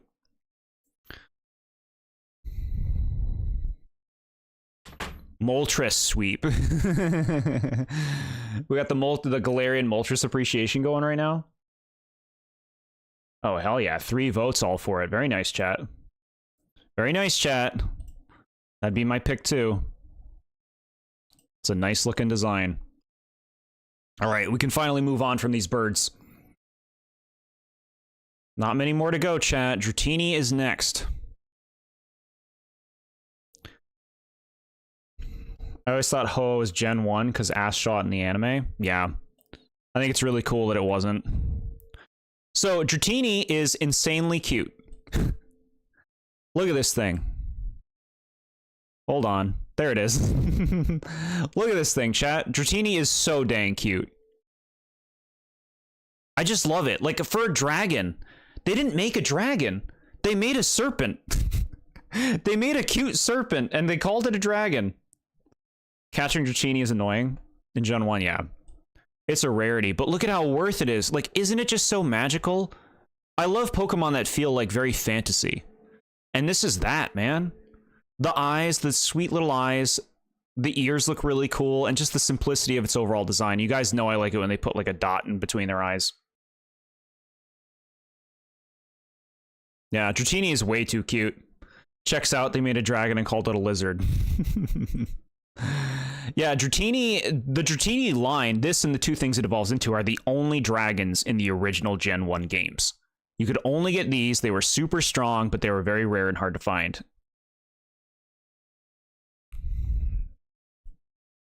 But yeah, I really like Dratini. And then that, of course, brings us to Shiny Dratini. Now, this is cute. A pink Dratini? A+. That's good stuff. That's a cute Dratini. Dragon Stab was non-existent. Yeah. That won't make sense to Ghost, but yeah. Dragon Stab was non-existent. Dragonair is just the cooler Dratini. Whoa. Next up, Dragonair. So Dragonair is just like, they're just fucking taking this design places. We now have a bigger serpent with even more beautiful wings. Now we have a horn here, and then these awesome orbs on the body, as well as just the cute and now more elegant appearance overall. Dragonair is wonderful. Exceptional. Middle evolution. The only move was Dragon Rage, which did exactly 40 damage. You're right. Why did they give the snake ears? The thing is, like, Dragonair is basically supposed to be able to fly. Dragonair can also change the weather immediately around it, which is cool. She's so beautiful and majestic. Yeah, well put. Would have said Dragonite was my least favorite if Omastar wasn't right there. Whoa. Are the orbs like rattlers on a rattlesnake? I don't believe so. I believe the orbs are what is used to affect the weather. But yeah, Dragonair is just really nice. How did they get it so right? Poll for Mewtwo versus Mew. You just want to see Mewtwo sweep. No, it wouldn't sweep. There are major Mew fans. And of course, shiny Dragonair chat, where we get pink Dragonair and orange orbs. Honestly, it looks good. It looks nice. I like it. Mew wins. Okay, yeah, see, we got people on the opposite ends. Yeah, Dragonair, A+. Knocked it out of the park. So now here's the thing. What's interesting, chat, is Ghost here in chat does not really know these Pokemon too much. So he's about to see in real time what happened to Dragonair's final evolution. We all know this story of Dratini, Dragonair, Dragonite, and why Dragonite is not exactly what we were thinking we were going to get. And now Ghost will see this in real time. Were Dragon types meant to be basically untouchable because Fairy didn't exist? Yeah, I think they wanted it to be like a really special type that had a lot of advantages, I think is what they wanted. So, what does Dragonair become? Dragonite. Now I'm scared. Well, here it is. So, I know what you're thinking, Ghost, and I know, like, we've all been through this, chat. We've been through it. We've been through this because Dragonite looks nothing like Dratini and Dragonair. Nothing. I don't even think there's any similarities in their designs. It's a completely different creature. It's a dragon. It's a discernible dragon now, but it looks nothing like the other two. Now, here's the thing. I love Dragonite. I think Dragonite is a brilliant design. I love how much of a fantasy dragon it is. They didn't make a stupid dragon like Garchomp. They made a fantasy dragon. And I want more fantasy things. Make more fantasy. Like, this looks like a big dragon that you would hug. And you'd have a plushie. And he'd be your buddy. He's so cute. But the thing is, I also see the complaint that why is this an evolution of Dragonair when it looks nothing like it?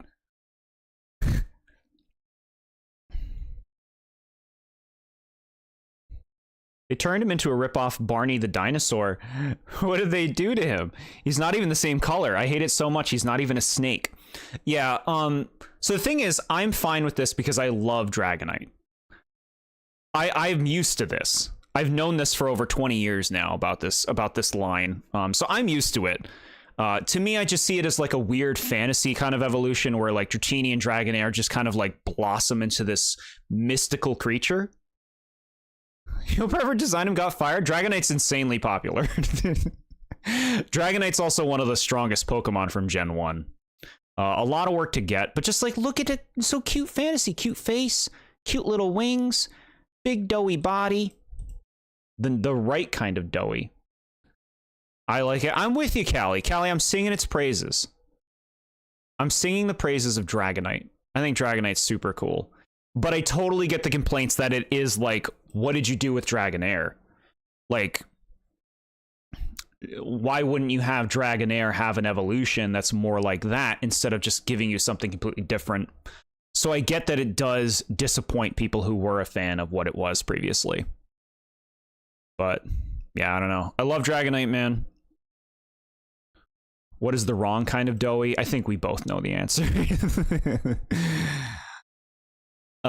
Shiny Dragonite, I dig.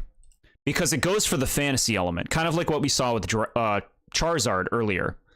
The original Charizard. In that, like, it's green and purple. It's just like, it's very magical kind of colors. Like, it could look better. They could be better shades. But I do like that it plays up that fantasy vibe for the Pokemon. So I'm okay with it. They made his wings move location.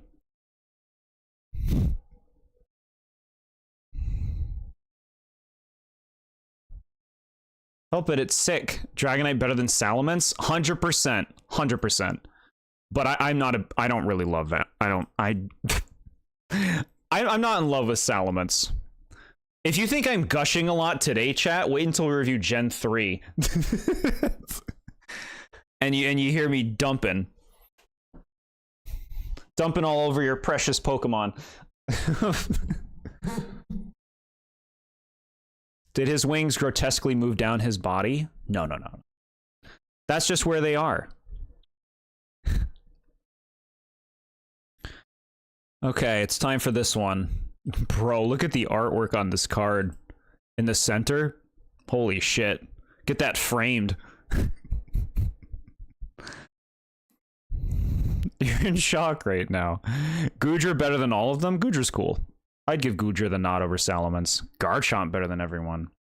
See, like what I said about Garchomp before, Garchomp is cool. What I like about Dragonite is they made a fantasy dragon and not just like a typical I'm trying to be cool dragon. I like that they did that for it. You have the first Mewtwo card. Cool. Here it is, chat.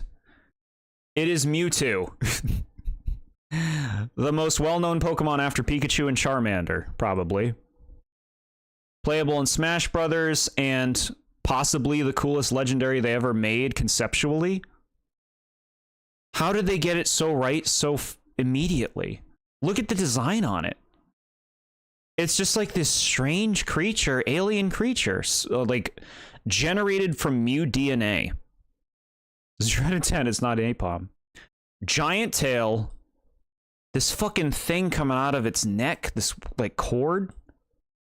The way it stands, the way its hands are designed.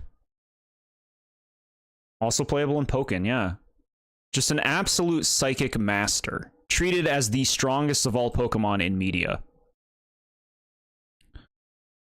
It's the old man from the Detective Pikachu movie. Like I remember that. Mewtwo, chat.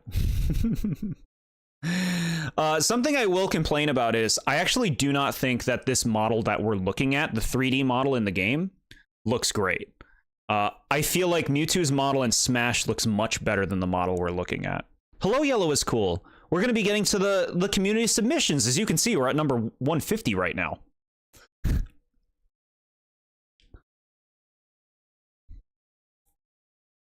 I know you repressed it, yeah.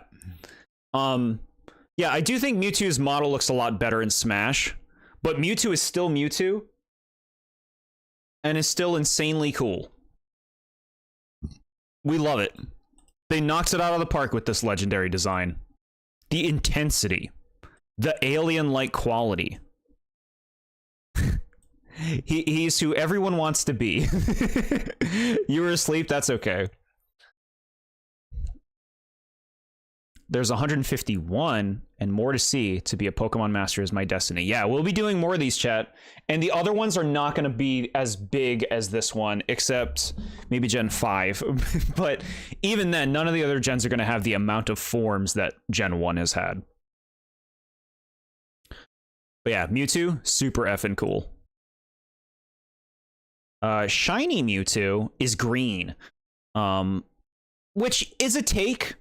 Interesting direction to go, but like it doesn't look bad. Green Mewtwo? No, it's solid. Green tail? Yeah. Green eyes even. Not bad. Gen 3 with all its water types. But the thing is, a lot of them are going to be one and done, you know? Like there's no forms for so many of them. Gen 7 stream is 20 minutes. I think you mean 6. But yeah. Stop Mountain doing my Pokemon, please. Oh, you don't like it? Okay. Mega Mewtwo X. So Gen 3 has a lot of megas, yeah. It's still nothing compared to this gen, but yeah. Now, Mega Mewtwo X, I think, is a bad mega evolution because it accentuates none of the good things about Mewtwo's design. It's so cool. I'm glad you like it. I think the idea of it having like a stretchy body and becoming a melee fighter is an interesting idea. Like, if you guys can tell, it's like it actually like stretches. Hold on, let me back it up. It's an interesting concept. George, is the next trivia stream in June or July? That is July 30th? July 30th will be the next trivia stream, Ramen21. Thank you for asking. They went for an idea here, going for like a physical Mewtwo with a stretchy body. But they killed the tail, which is one of the most appealing aspects of Mewtwo. Now it looks like he stuffed his tail up his butt. He's wearing like this stupid parka thing. Like he's standing like this, which is like lame-o. I kind of like the head thing, like these. That's kind of nice. But I just think like you basically like accentuated the worst things about Mewtwo's design. Should they have added Dark type to Mewtwo in Gen 2 since it was literally born with hatred in its heart? No. I like that they didn't do that. But I hear your reasoning. It looks gross. I love this thing more than Y. Wow, see, there's fans. I dislike both Mewtwo Megas. I don't like this one. I think this is a clear step down from Mewtwo's regular design. It's basically Frieza from Dragon Ball. Okay. Looks like he's wearing crotch armor. Yeah. Shiny Mega Mewtwo X also gets green. Doesn't look too bad. And then Mega Mewtwo Y, which I would say I don't love Mega Mewtwo Y. I also think that this is a downgrade from regular Mewtwo. Regular Mewtwo is really hard to top. But compared to X, I do think this is better. This is more so going for like the psychic aspect of Mewtwo. Where like the tail is now the head. This weird ring. I don't love its expression here. It looks like Mary-Kate and Ashley Olsen. And then like this is gross. These things are gross. But like the general concept, I'm much more on board with, of like a weird psychic alien Mewtwo as opposed to like a physical fighter Mewtwo. I'm much more on board with those. Mewtwo in the movie does wear crotch armor.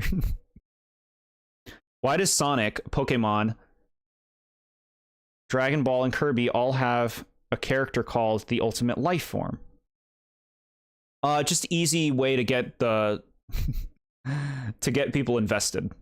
I do appreciate that Mega Mewtwo Y is an evolution of its regular design. Yeah, the X design feels like it's fighting against its natural design in whoever designed that one, whereas this one does feel more in line with its design. But I still think regular Mewtwo trumps both of them.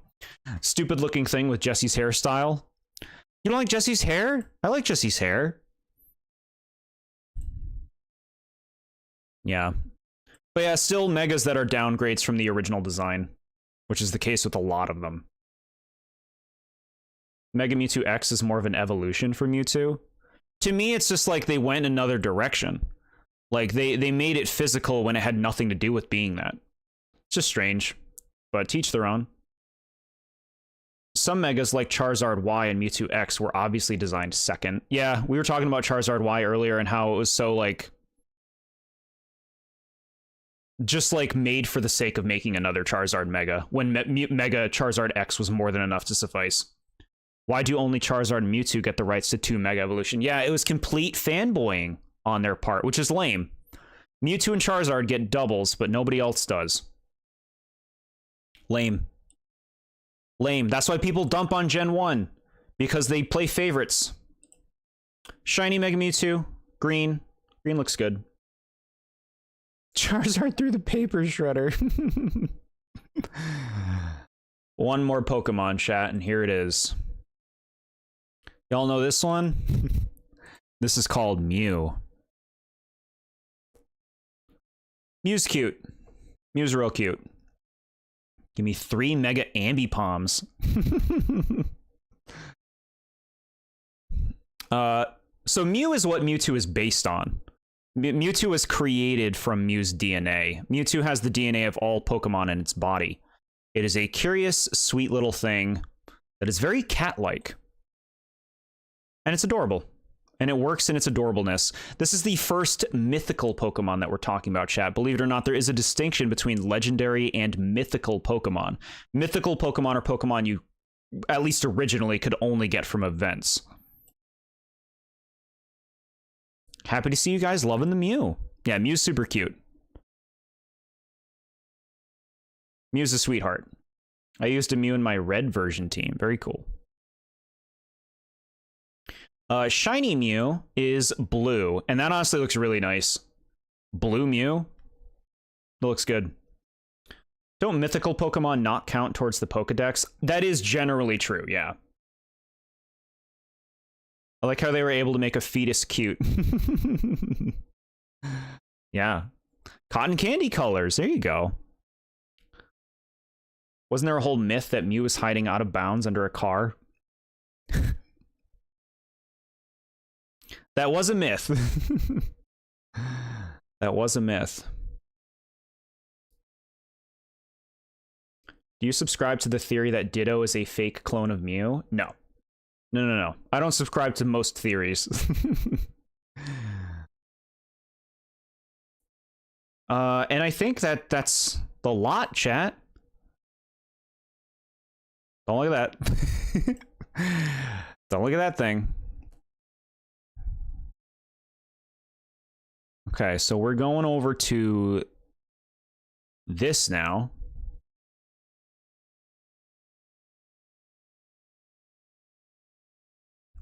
Okay. Now let's see the best way that I can put this stuff on. Version exclusive. So I thought this would be a fun thing to add to this. Let me fix this for y'all. Bloop, bloop, bloop. Okay, chat. These are the version exclusives in the original Pokemon Red and Blue. So if you got red version, you can catch those Pokemon in the red category. And if you get blue, you can catch those Pokemon in the blue category. So I want to hear from you all. I see Moltres won the poll. But we got a Zapdos, Galarian Zapdos vote in there. No Galarian Articuno? How could you, chat? Jord, please sleep. You've been streaming for 7 hours. Don't worry, we're almost done. We're almost done. We just got some stuff to go over.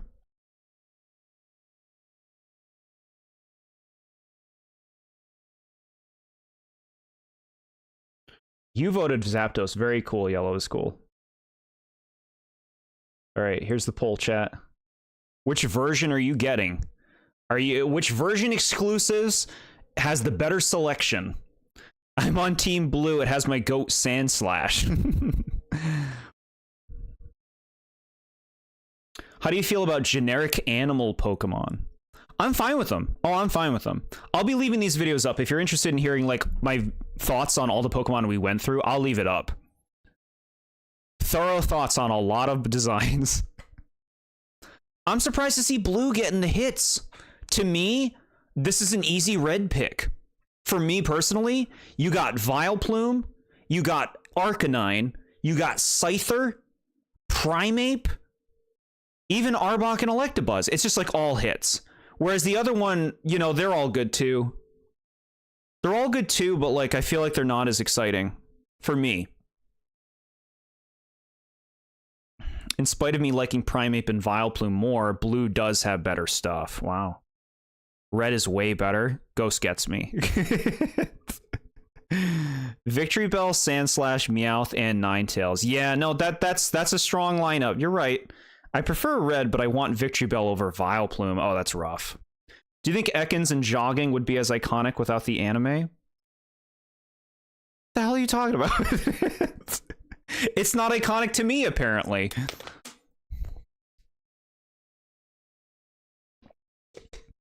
Oh, do you think Ekans and Coughing, got it, would be as iconic without the anime? No, I don't. I think they would be like filler, like Seal. Persian Pinsir, Ninetales, Sandslash. Yeah, no, they're both good lineups. They're both good lineups. Looks like Blue won it, but we got some red votes, right? Yeah. Thank you, chat. Thank you for indulging me. Okay, so let me, hold on. I'm going to close that. We don't need that anymore. Okay. What do we have next? Next on the list. All right, chat. So now we're going to go through some of my superlatives that I came up with. These are the 6 designs that we looked at today that are my least favorite. My 6 least favorite designs of the day are these.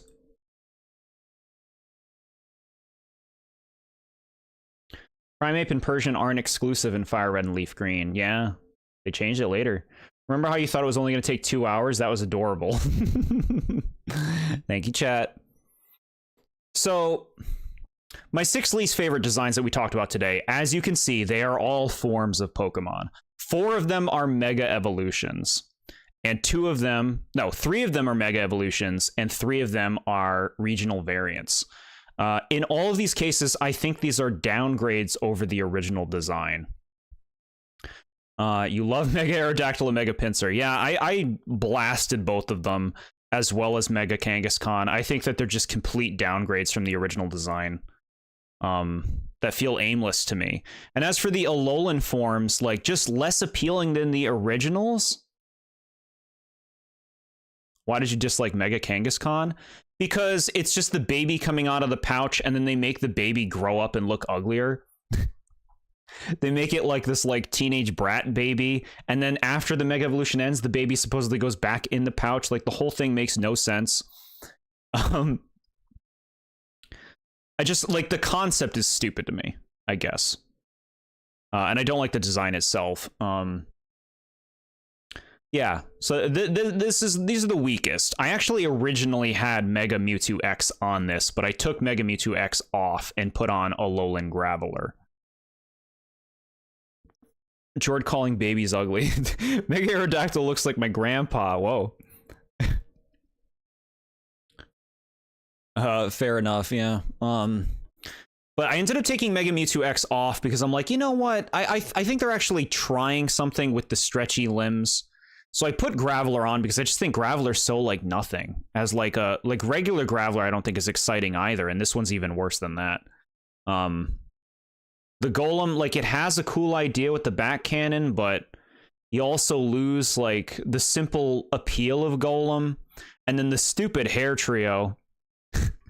Mega Aerodactyl looks like a cartoonish supervillain. Yeah, I see it.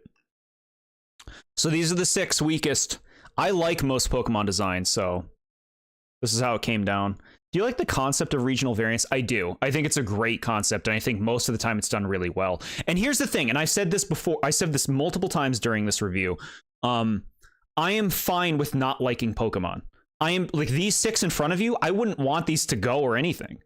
Like, it's good for you to not like every Pokemon. Not every Pokemon should be cute. It's good to have Pokemon you don't like. It's good to have Pokemon that are a variety. You know what I mean? Not everything should look cool. So I'm okay with these regional variants. Mega's okay. Mega's not as much because I don't like how Megas play. I don't like what it does to combat. Look at this version thing. 50-50, chat. Red and blue. Very nice. Shiny Alolan Graveler is gross. I have one of those. But yeah, I hear why you're saying that. The Megas not so much because I don't like how Megas play, but there are still some Megas that I like. And you know, if these are their Megas, they're their Megas. Some people out there probably like them, and good for them, you know, have a blast. We need to have ugly Pokemon who also the cute Pokemon eat. I agree. I like all the Pokemon you don't like, and I hate the Pokemon you enjoy. Noted. Mega Pinsir, what if it had wings? Yeah, I don't think that one's a good concept. Bruxish fills me with a burning berserker rage just looking at it. Yeah, see, I don't mind Bruxish. The thing is also, that's important to distinguish about this chart, I am much harsher on Pokemon that are forms of pre-existing designs. Because at that point, you are creating a comparison. You are saying, I made another thing. Is it better than the thing that you already had? So it's much easier for me to be harsh. Like, for example, if some of these designs in front of you right now were just completely new Pokemon, I would be so much more okay with them. But it's because you present a conflict, you present a this one or this one kind of conflict, that it then becomes something that I'm harsh about. It then becomes like, okay, well, no, I hate these megas because these are worse than something that existed, as opposed to if they were their own original design, I would be nowhere near as offended. And that's why a lot of my least favorites became this. Unknown is dumb. We'll get to it.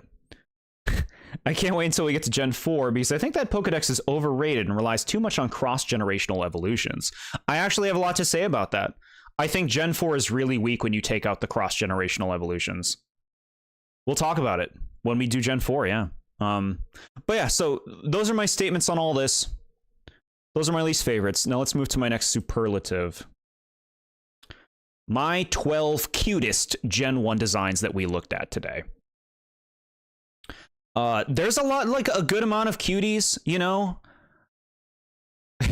There's more I wanted to be here, but I'm happy with saying these are the 12 cutest. For me personally. What are your least favorite Pokemon that aren't alternate forms of previous ones?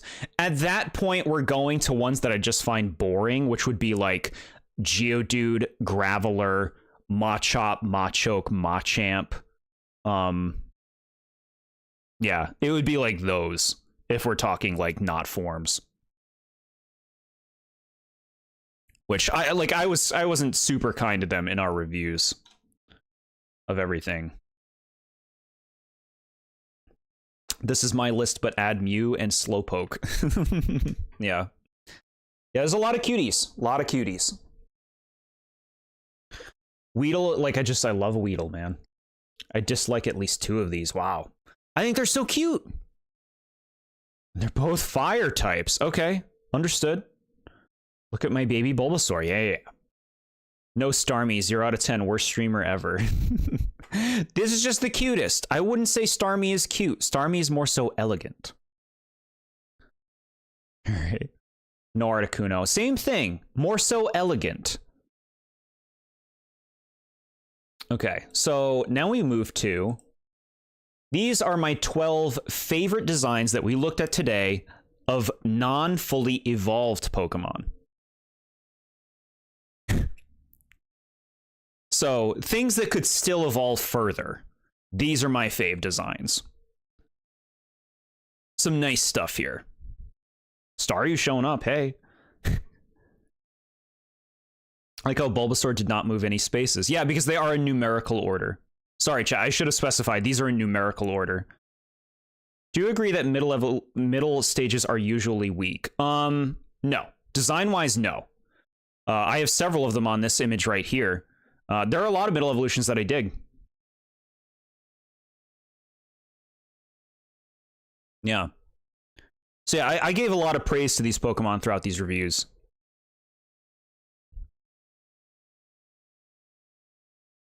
The design. And then we'll move to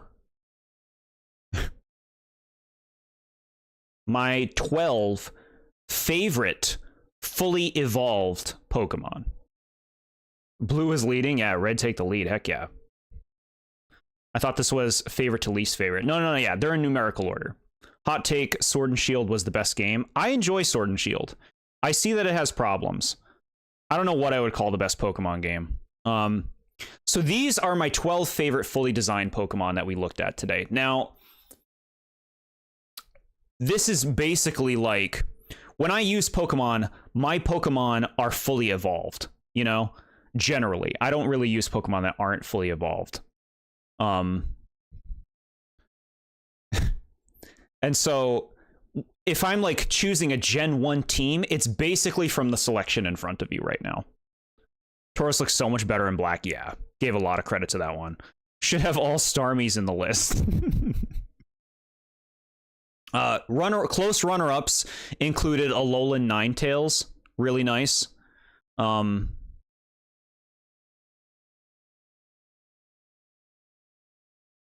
Raichu, also really nice. Can't think of too many others that were close. Electrode, really like Electrode. But he's not making top 12, let's be real. Dragonite sweep at 11th? It's not in order. It's chat. It's in numerical order. I can agree with a few of these. Okay, good. Yeah. It gives you like a good idea of the kind of things that I gravitate towards in terms of design. And so I only have one more chart to show you now, chat, which is my top 6, which is like if I'm a trainer in Kanto, this is the team I want to be rocking. There it is, chat. Why does Dragonair's design suddenly change? Yeah, we discussed it. We discussed it. I give Dragonite's design credit, though. Cantonian Rapidash is kind of forgettable to me. Yeah, that's understandable. I personally really like Rapidash. It's a fire horse, and I think that's really cool. Mewtwo in last place. Numerical order. On this chart, they're not in numerical order because I wanted to put my favorite in the first slot, Hitmonchan, and I wanted to put the Mega in the last slot. But yeah, this is the team I want to rock. Jord, what do you think of the Reggie Pokemon? I'm fine with them. I hated them at first. But I'm fine with them now, and I actually really like the newest ones.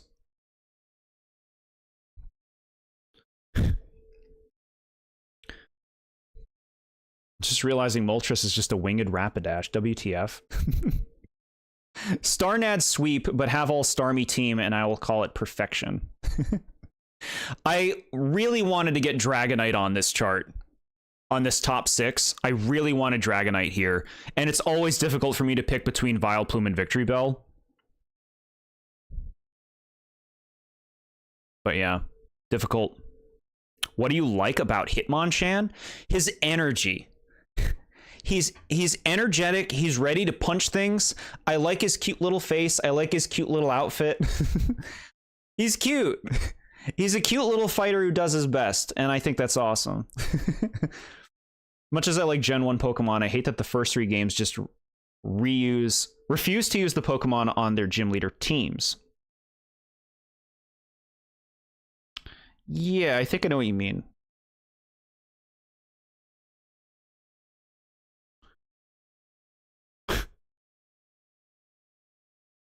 Vileplume is such a spooky name for such a cute looking Pokemon, yeah. Love it. I like Hitmontop the most, but Chan is cool too. Yeah, Hitmontop's great. We'll talk about it when we do Gen 2 eventually. My ideal Gen 1 team is Venusaur, Articuno, Rhydon, Mewtwo, Vaporeon, and Hitmonlee. So now we're going to go to you guys, chat. We're going to look at the community. It's time to look at the community. Right? Is that what's next? It is. It is. Okay. Let me move myself. Where can I be?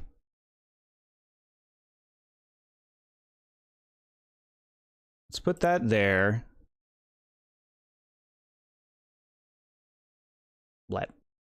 Do you like Mini Jord?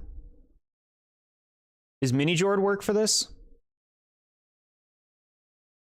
Here, look, I'll put myself like this. Here we go. Okay. Like how someone like Faulkner just has a Pidgey and Pidgeotto. Yeah, that's so lame. That's super lame. What is a pseudo-legendary? That is what Dragonite is. Each generation generally has one pseudo-legendary, with the exception of Gen 3, which has 2. They're Pokemon that evolve twice that have a base stat total of 600, I believe.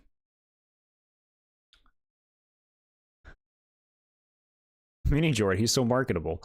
Okay, chat. So the first of the community, the one who spouts nonsense, also known as Callie from October. So these are the picks. Everybody's got a chart like this. They're 6 favorite, and these are in order. You guys did put these in order.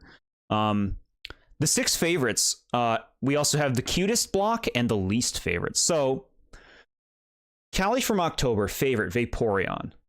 We can see it. Vaporeon's super appealing. Raichu, super cute. Really nice. Meowth, okay, you know, I bitched about some Meowth-related things, but, like, Meowth is a cute icon. Alolan Ninetales, now you're going for some beauty here.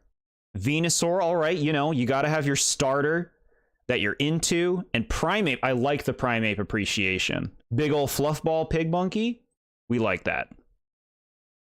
This is a nice selection. I don't know how much work Meowth's pull into the team, but that's okay. Cutest Pokemon, we have Galarian Slowbro. Very interesting choice. A very interesting choice. It's kind of cute. There's so many things I would put as cute over this, but I can see how you saw the appeal here. I see how you saw the appeal.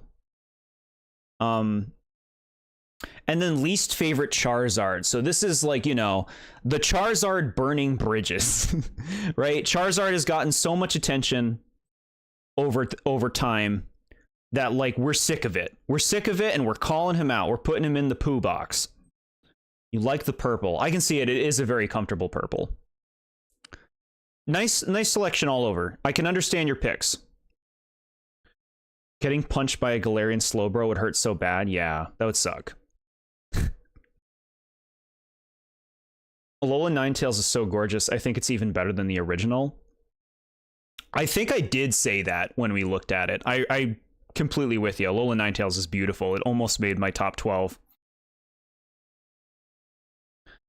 Your list is sure to anger someone? No. Well, I'm going in order, by the way, of submission, chat, just so you know. But no, very nice. Very nice selection overall. No strange choices. For a lot of it, I was less thinking of designs and more my personal connections to these. I like that reasoning, yeah. History, memories. That's nice. I think that's nice. People angry on the internet? Not here. Okay. So now we do this button. Shadow Master of Armageddon is next up. So we got some powerhouses here. Let's look at this. Articuno, which we've already heard SMA absolutely gush over. Beautiful legendary Bluebird. Rhydon, also gushed over, you know. Okay, like, yeah, Gen 1, you're rocking the Gen 1. Venusaur, also Gen 1 powerhouse. We see it. Mega Mewtwo X, we saw the defense. We saw it. You got a Mega on your team. I know I'm calling these teams. You guys didn't necessarily say they were teams. Specifically, Shiny Charizard. Going for the full-on edgelord. And the beauty that is Dragonair. Very nice. Primeape is so underappreciated in spite of the fact it's one of the first things I think when I think Pokemon. That's cool. Yeah. I like Primeape. Give him his dues. Shiny Charizard should be the default. It adds so much. Yeah, it is. I talk about the Shiny and how they specifically went out of their way to make a new one. I really would like them to make new versions of a lot of these Gen 1 Shinies that could be a lot better. So yeah, very strong team, strong lineup, good designs. You know, y'all know I dumped on Mega Mewtwo X, but I respect the pick. Good variety here. Cutest Pokemon, very cute. Little Igloo Sandshrew, adorable. And then least favorite Pokemon, poor Omastar getting shit on. But, I mean, it's not a looker, so I can understand it.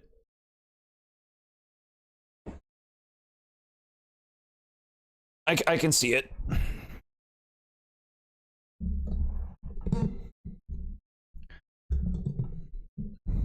Okay. Whoa, calm down. Some Pokemon are supposed to be a little ugly. Yeah, and again, we're good with that. We like having Pokemon that are varied. Not every Animal Crossing villager should be cute, right? Peak name fits with the Sephiroth profile pic. It just manages to fit in this box. I actually use this name to help kind of fit this box. Because I'm like, what's like a long name that somebody might have that I have to put in the box? Oh, probably this one. It works out. But yeah, great job. Thank you, SMA. Nad. Nad's chart. Nad's favorite Pokemon, as we've heard many times, is Starmie. You know I'm super signing off on this. Starmie was one of my favorites as well. Gengar number 2. We're not surprised to see Gengar. You're saying some people should be cute, ugly, and chads to balance out the other humans. Yeah, that's exactly what I said. Gengar, not surprised to see Gengar here. Gengar is a huge icon, very appealing ghost type. Number 2, very reasonable. Another Vaporeon pick hitting a high slot? Yeah. Yeah. Dragonite. We like to see the appreciation for Dragonite. Not everybody dumps on him. Scyther, super cool. And Kadabra specifically, because I specifically said how I like Kadabra more than Alakazam during this. I love to see the Kadabra pick. Love that. So this is a nice team, really nice variety. They look good together. Yeah. Cutest Pokemon Diglett is a very cute pick. There was reasons given for this in the anime appearance of Diglett in particular being cute, which we can appreciate. And then least favorite, which Nad embellished on a bit when we discussed him, Porygon. Surprised to see all the way at the bottom of the barrel, but you know, like there is work getting Porygon in Gen 1, so I get it. I get it. It's not, you got good picks. Good picks. Thank you, Nad. I don't know if I should give a moment. No, we should just move on. The seizure Pokemon, yeah. Yellow is cool 200. So the Mew love is here in full force now. We have Mew not only in the favorite slot, but also in the cutest slot. Major Mew love. And then humorously, here's Porygon. Right after it was the least favorite on the previous chart. Here it is, number 2 on the very next chart. Chat, people can be all over the place. If I could, I would bring back the Vaporeon Glitter model from XD. That was better than any other Vaporeon. Not sure I remember it.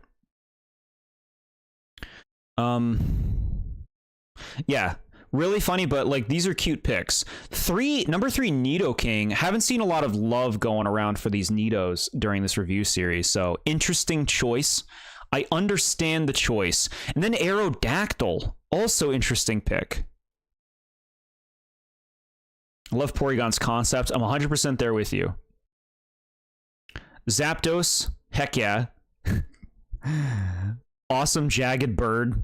Very happy to put this on a chart. And then Scyther again showing up, just being an incredibly cool Mantis. Least favorite Sea King, which we kind of dumped on a bit during the review, talking about how, like, you know, you guys asked like least favorite designs. If we're not talking about form, Sea King's probably another one like Graveler and the Machop line that would not rank highly for me because it's just kind of a dopey looking fish. Like it's just not interesting as a design. There's so many generic fish Pokemon. It's true. I think some are a lot better than others, but yeah. Funny how 2 of the 3 legendary birds made it into lists. Yeah. Let's see if we can go all the way, if there will be a Moltres to show up. But yeah, really nice selection. Unique picks. Some unique picks here, which I like. And I like the Mew appreciation. Mew is pure. Mew is pure. So thank you for this. The ghost with the most. So if you guys don't know, which forgive me, Ghost, if you don't want this to be known, but Ghost is not especially into Pokemon. I'll leave it there. So these are interesting picks because they're mostly based on like a first kind of impression basis. You know, was Aerodactyl not loved much? Nobody really said anything about it.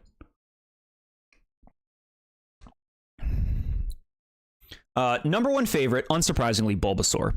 Also the cutest. Big Bulbasaur fan. Nah, you can out me. This is an interesting choice. Beedrill as number 2. Like, yeah, I think Beedrill's cool. But like, you felt this. You felt this design. And then the cool snake. Here comes Ekans. You were showing up when Ekans was being reviewed. And same for Seal being a cutie. Interesting cuties. And then Charizard. You're going in for the fanboy. You got Charizard and Pikachu here. This is just fanboying at this point. This is like you ask your grandpa who his favorite Pokemon are. He says, I don't know, the Pikachu, the Charmanzard. I like Beedrill because I feel like he would be a good assassin. That's cool. Good reason. Good reason. Yeah, like interesting. Like you got some cuties, but you also have some like more violent ones. And then your least favorite is Machop, the little naked man, as you put it. Which I feel you. I don't love the Machop line. I just don't think they look very appealing for my personal tastes. But I know there's some big fans out there. Yeah, interesting selection. It's fun to see a selection from somebody who's not really into Pokemon. If you can ignore the pandering, I think Charizard, Mewtwo, and Pikachu still really hold up. I'm 100% there with you. I think that's why, like, it's not just pandering. That's not the only reason that they've been so expressed over time. You know what I mean? Like, the designs are there. They have it. It looks like he has buzzsaws in his hands, too. Buzzsaws? Oh, in his head. You're talking about Machop. That's pretty funny. Yeah, I don't like that. I don't like that too much. I'm happy to see Seal get appreciated. Seal's too cute. Give him some love. All right. Thank you, Ghost. Caleb. So let's see Caleb's selection here. We got first pick, Sandslash. Very cute. Very sharp. I like Seal, but Sfeel clears. Really? I think I'd pick Seal. But Sfeel is very cute. Interesting picks here. Like Sandslash, you know, not really picked on a chart so far, but very cool. I love the coughing appreciation. Y'all know I think coughing is cute and underappreciated. And then you have Cubone, who I know a lot of people like Cubone. I've never really been into Cubone much myself. That's me. Hell yeah. I've never been into Cubone too much myself, but I get like the cute little guy appeal. Sandslash, my goat. It's no wonder you pretty much had to pick blue. The Gen 3 video is going to break my heart. No. We'll get there someday. You love that Pokedex, really? Yeah, I'm not going to be too positive about Gen 3. But there'll be some I'll give dues to. Kadabra. We love Kadabra. We've gone over that. Here's Machoke showing up. So, like, I've been giving some dumps to the Machoke line. Just because they're not really my thing, but I totally get why other people like them.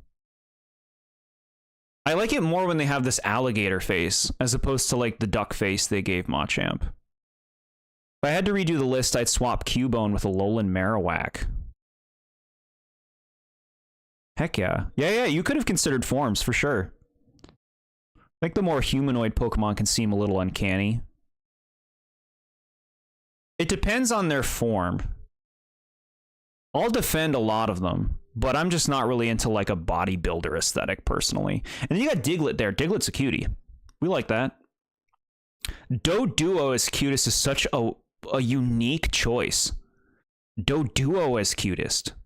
I mean, they are cute little birds. I'm just surprised that amongst everything else, you picked Doduo. But like that's personality. And then Seal is the least favorite, the thing that we were just celebrating for being a cutie. You call it out and drag it into the oil. Machoke reminds you of Glorious King Rock Hawk. That's funny. I like the reasoning. Where did Doduo come from? Did I miss something? Doduo's cute. A little puffball. Can't believe we haven't had a Jinx least favorite. Yeah. I was giving Jinx dues when we were talking about it. Because it's weird. I like weirdos. This is an interesting selection, though. You got, like, some cuties and just, like, some weird, like, middle evolution picks. Very interesting. Thank you, Caleb. Dame64. Favorite Cubone. Cubone showing up again in the top slot. Cute little lonely Pokemon. Then we got another cutie with Vulpix, who's so cute that it's also in the cutest box. Double Vulpix appreciation. Why do so many Gen 1 Pokemon just grow more heads when they evolve? I also gave that a lot of credit. You should hear some of my reasoning for this stuff. Venonat number 3. So I feel like we're still going on the cuteness train. But like a unique cuteness. Like nobody else picked Venonat. Nobody else picked Vulpix. And then middle evolution, Ivysaur of all things. It's so, like, why? Why Ivysaur? I mean, it's cool. It's just, like, interesting to think, why did you pick Ivysaur over Bulbasaur and Venusaur, you know? Dragonite. We like Dragonite appreciation. Very cool. And then it's first Snorlax showing up. You'd think Snorlax would be more popular. At least I would. I would think so. Even though I didn't put him on my thing. Smash representation, yeah. That could definitely give Ivysaur some legs. And then here we go. Here's a least favorite featuring Jinx. Which is understandable. It is not something they'd make today. Alolan Sandshrew is such an adorable little cutie. Yeah, there's a lot of cute Pokemon. I think it's really cool how Pokemon can make bugs cute while still looking like insects. Yeah, yeah. Venonat's a great example. So Dame's picks overall, I'd say a lot of cuteness. Huge cuteness focus. Big and cuddly. Little cuties. Kind of odd, but still cute. Yeah, I don't know. It works. Dame, I like your picks. Thank you, Dame. Alolan Sandslash is literally just Sonic. Literally. NFC 0 to Hero. I think this is the last community one. So let's take a look here. Favorite is Gengar. We can easily see that. People love Gengar. Second favorite, Mewtwo. So already going for just like the coolest fucking Gen 1 like Pokemon, right? Mainstays. And then all of a sudden Clefairy. And you're like, what? You take back what you said earlier. Mothra better than Butterfree. Okay.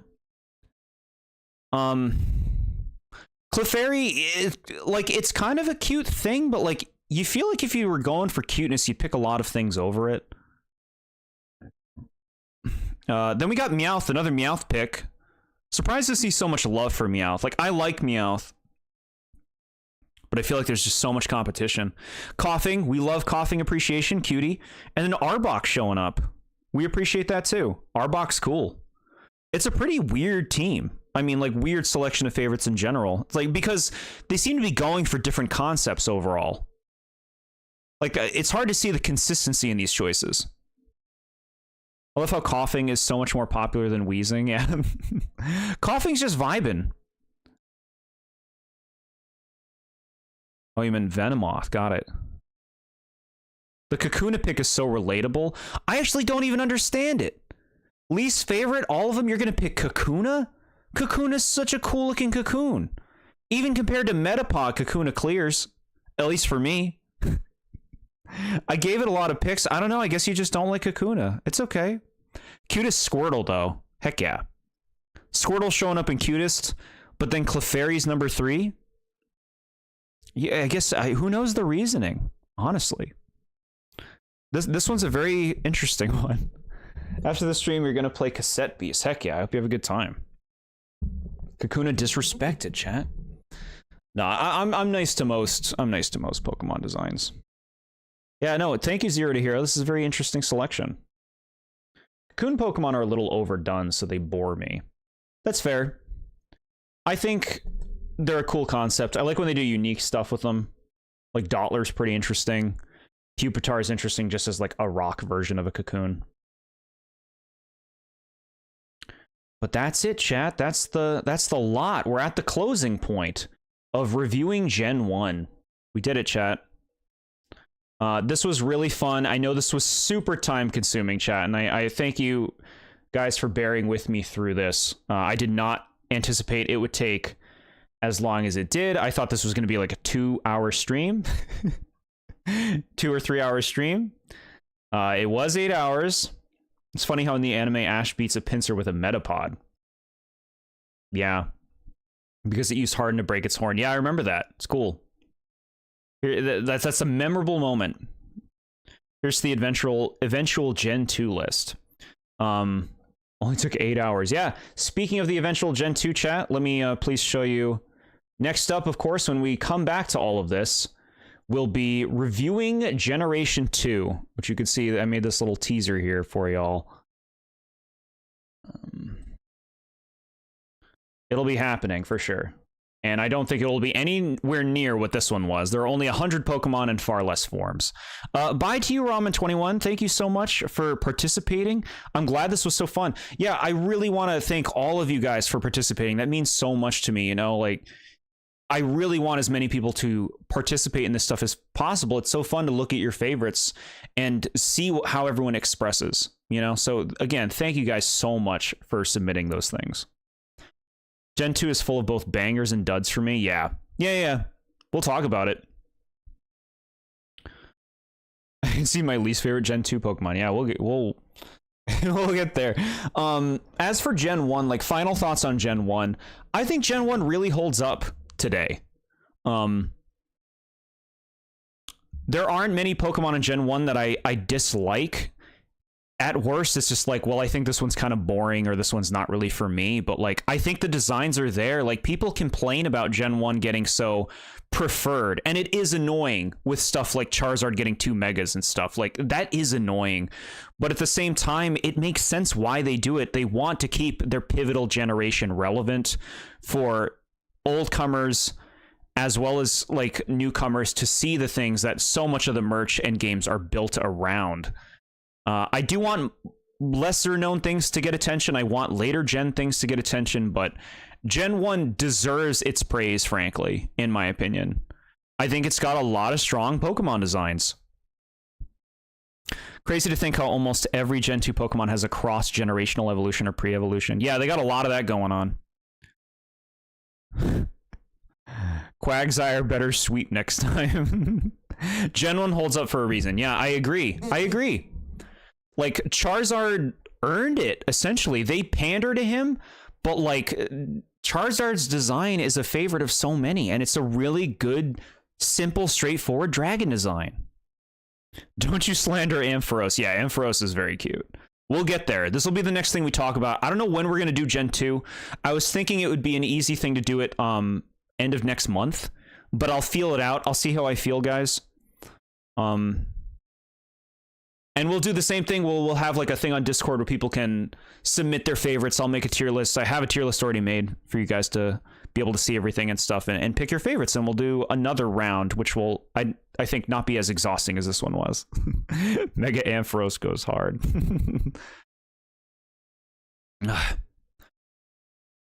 But yeah, Gen 1, we did it, and I'm happy we stuck it through the whole thing. Again, thank you guys so much for all of your participation and all of your support and for being here. I really appreciate you all. We'll be back next Wednesday for more Kirby Triple Deluxe. Have a good night, everyone.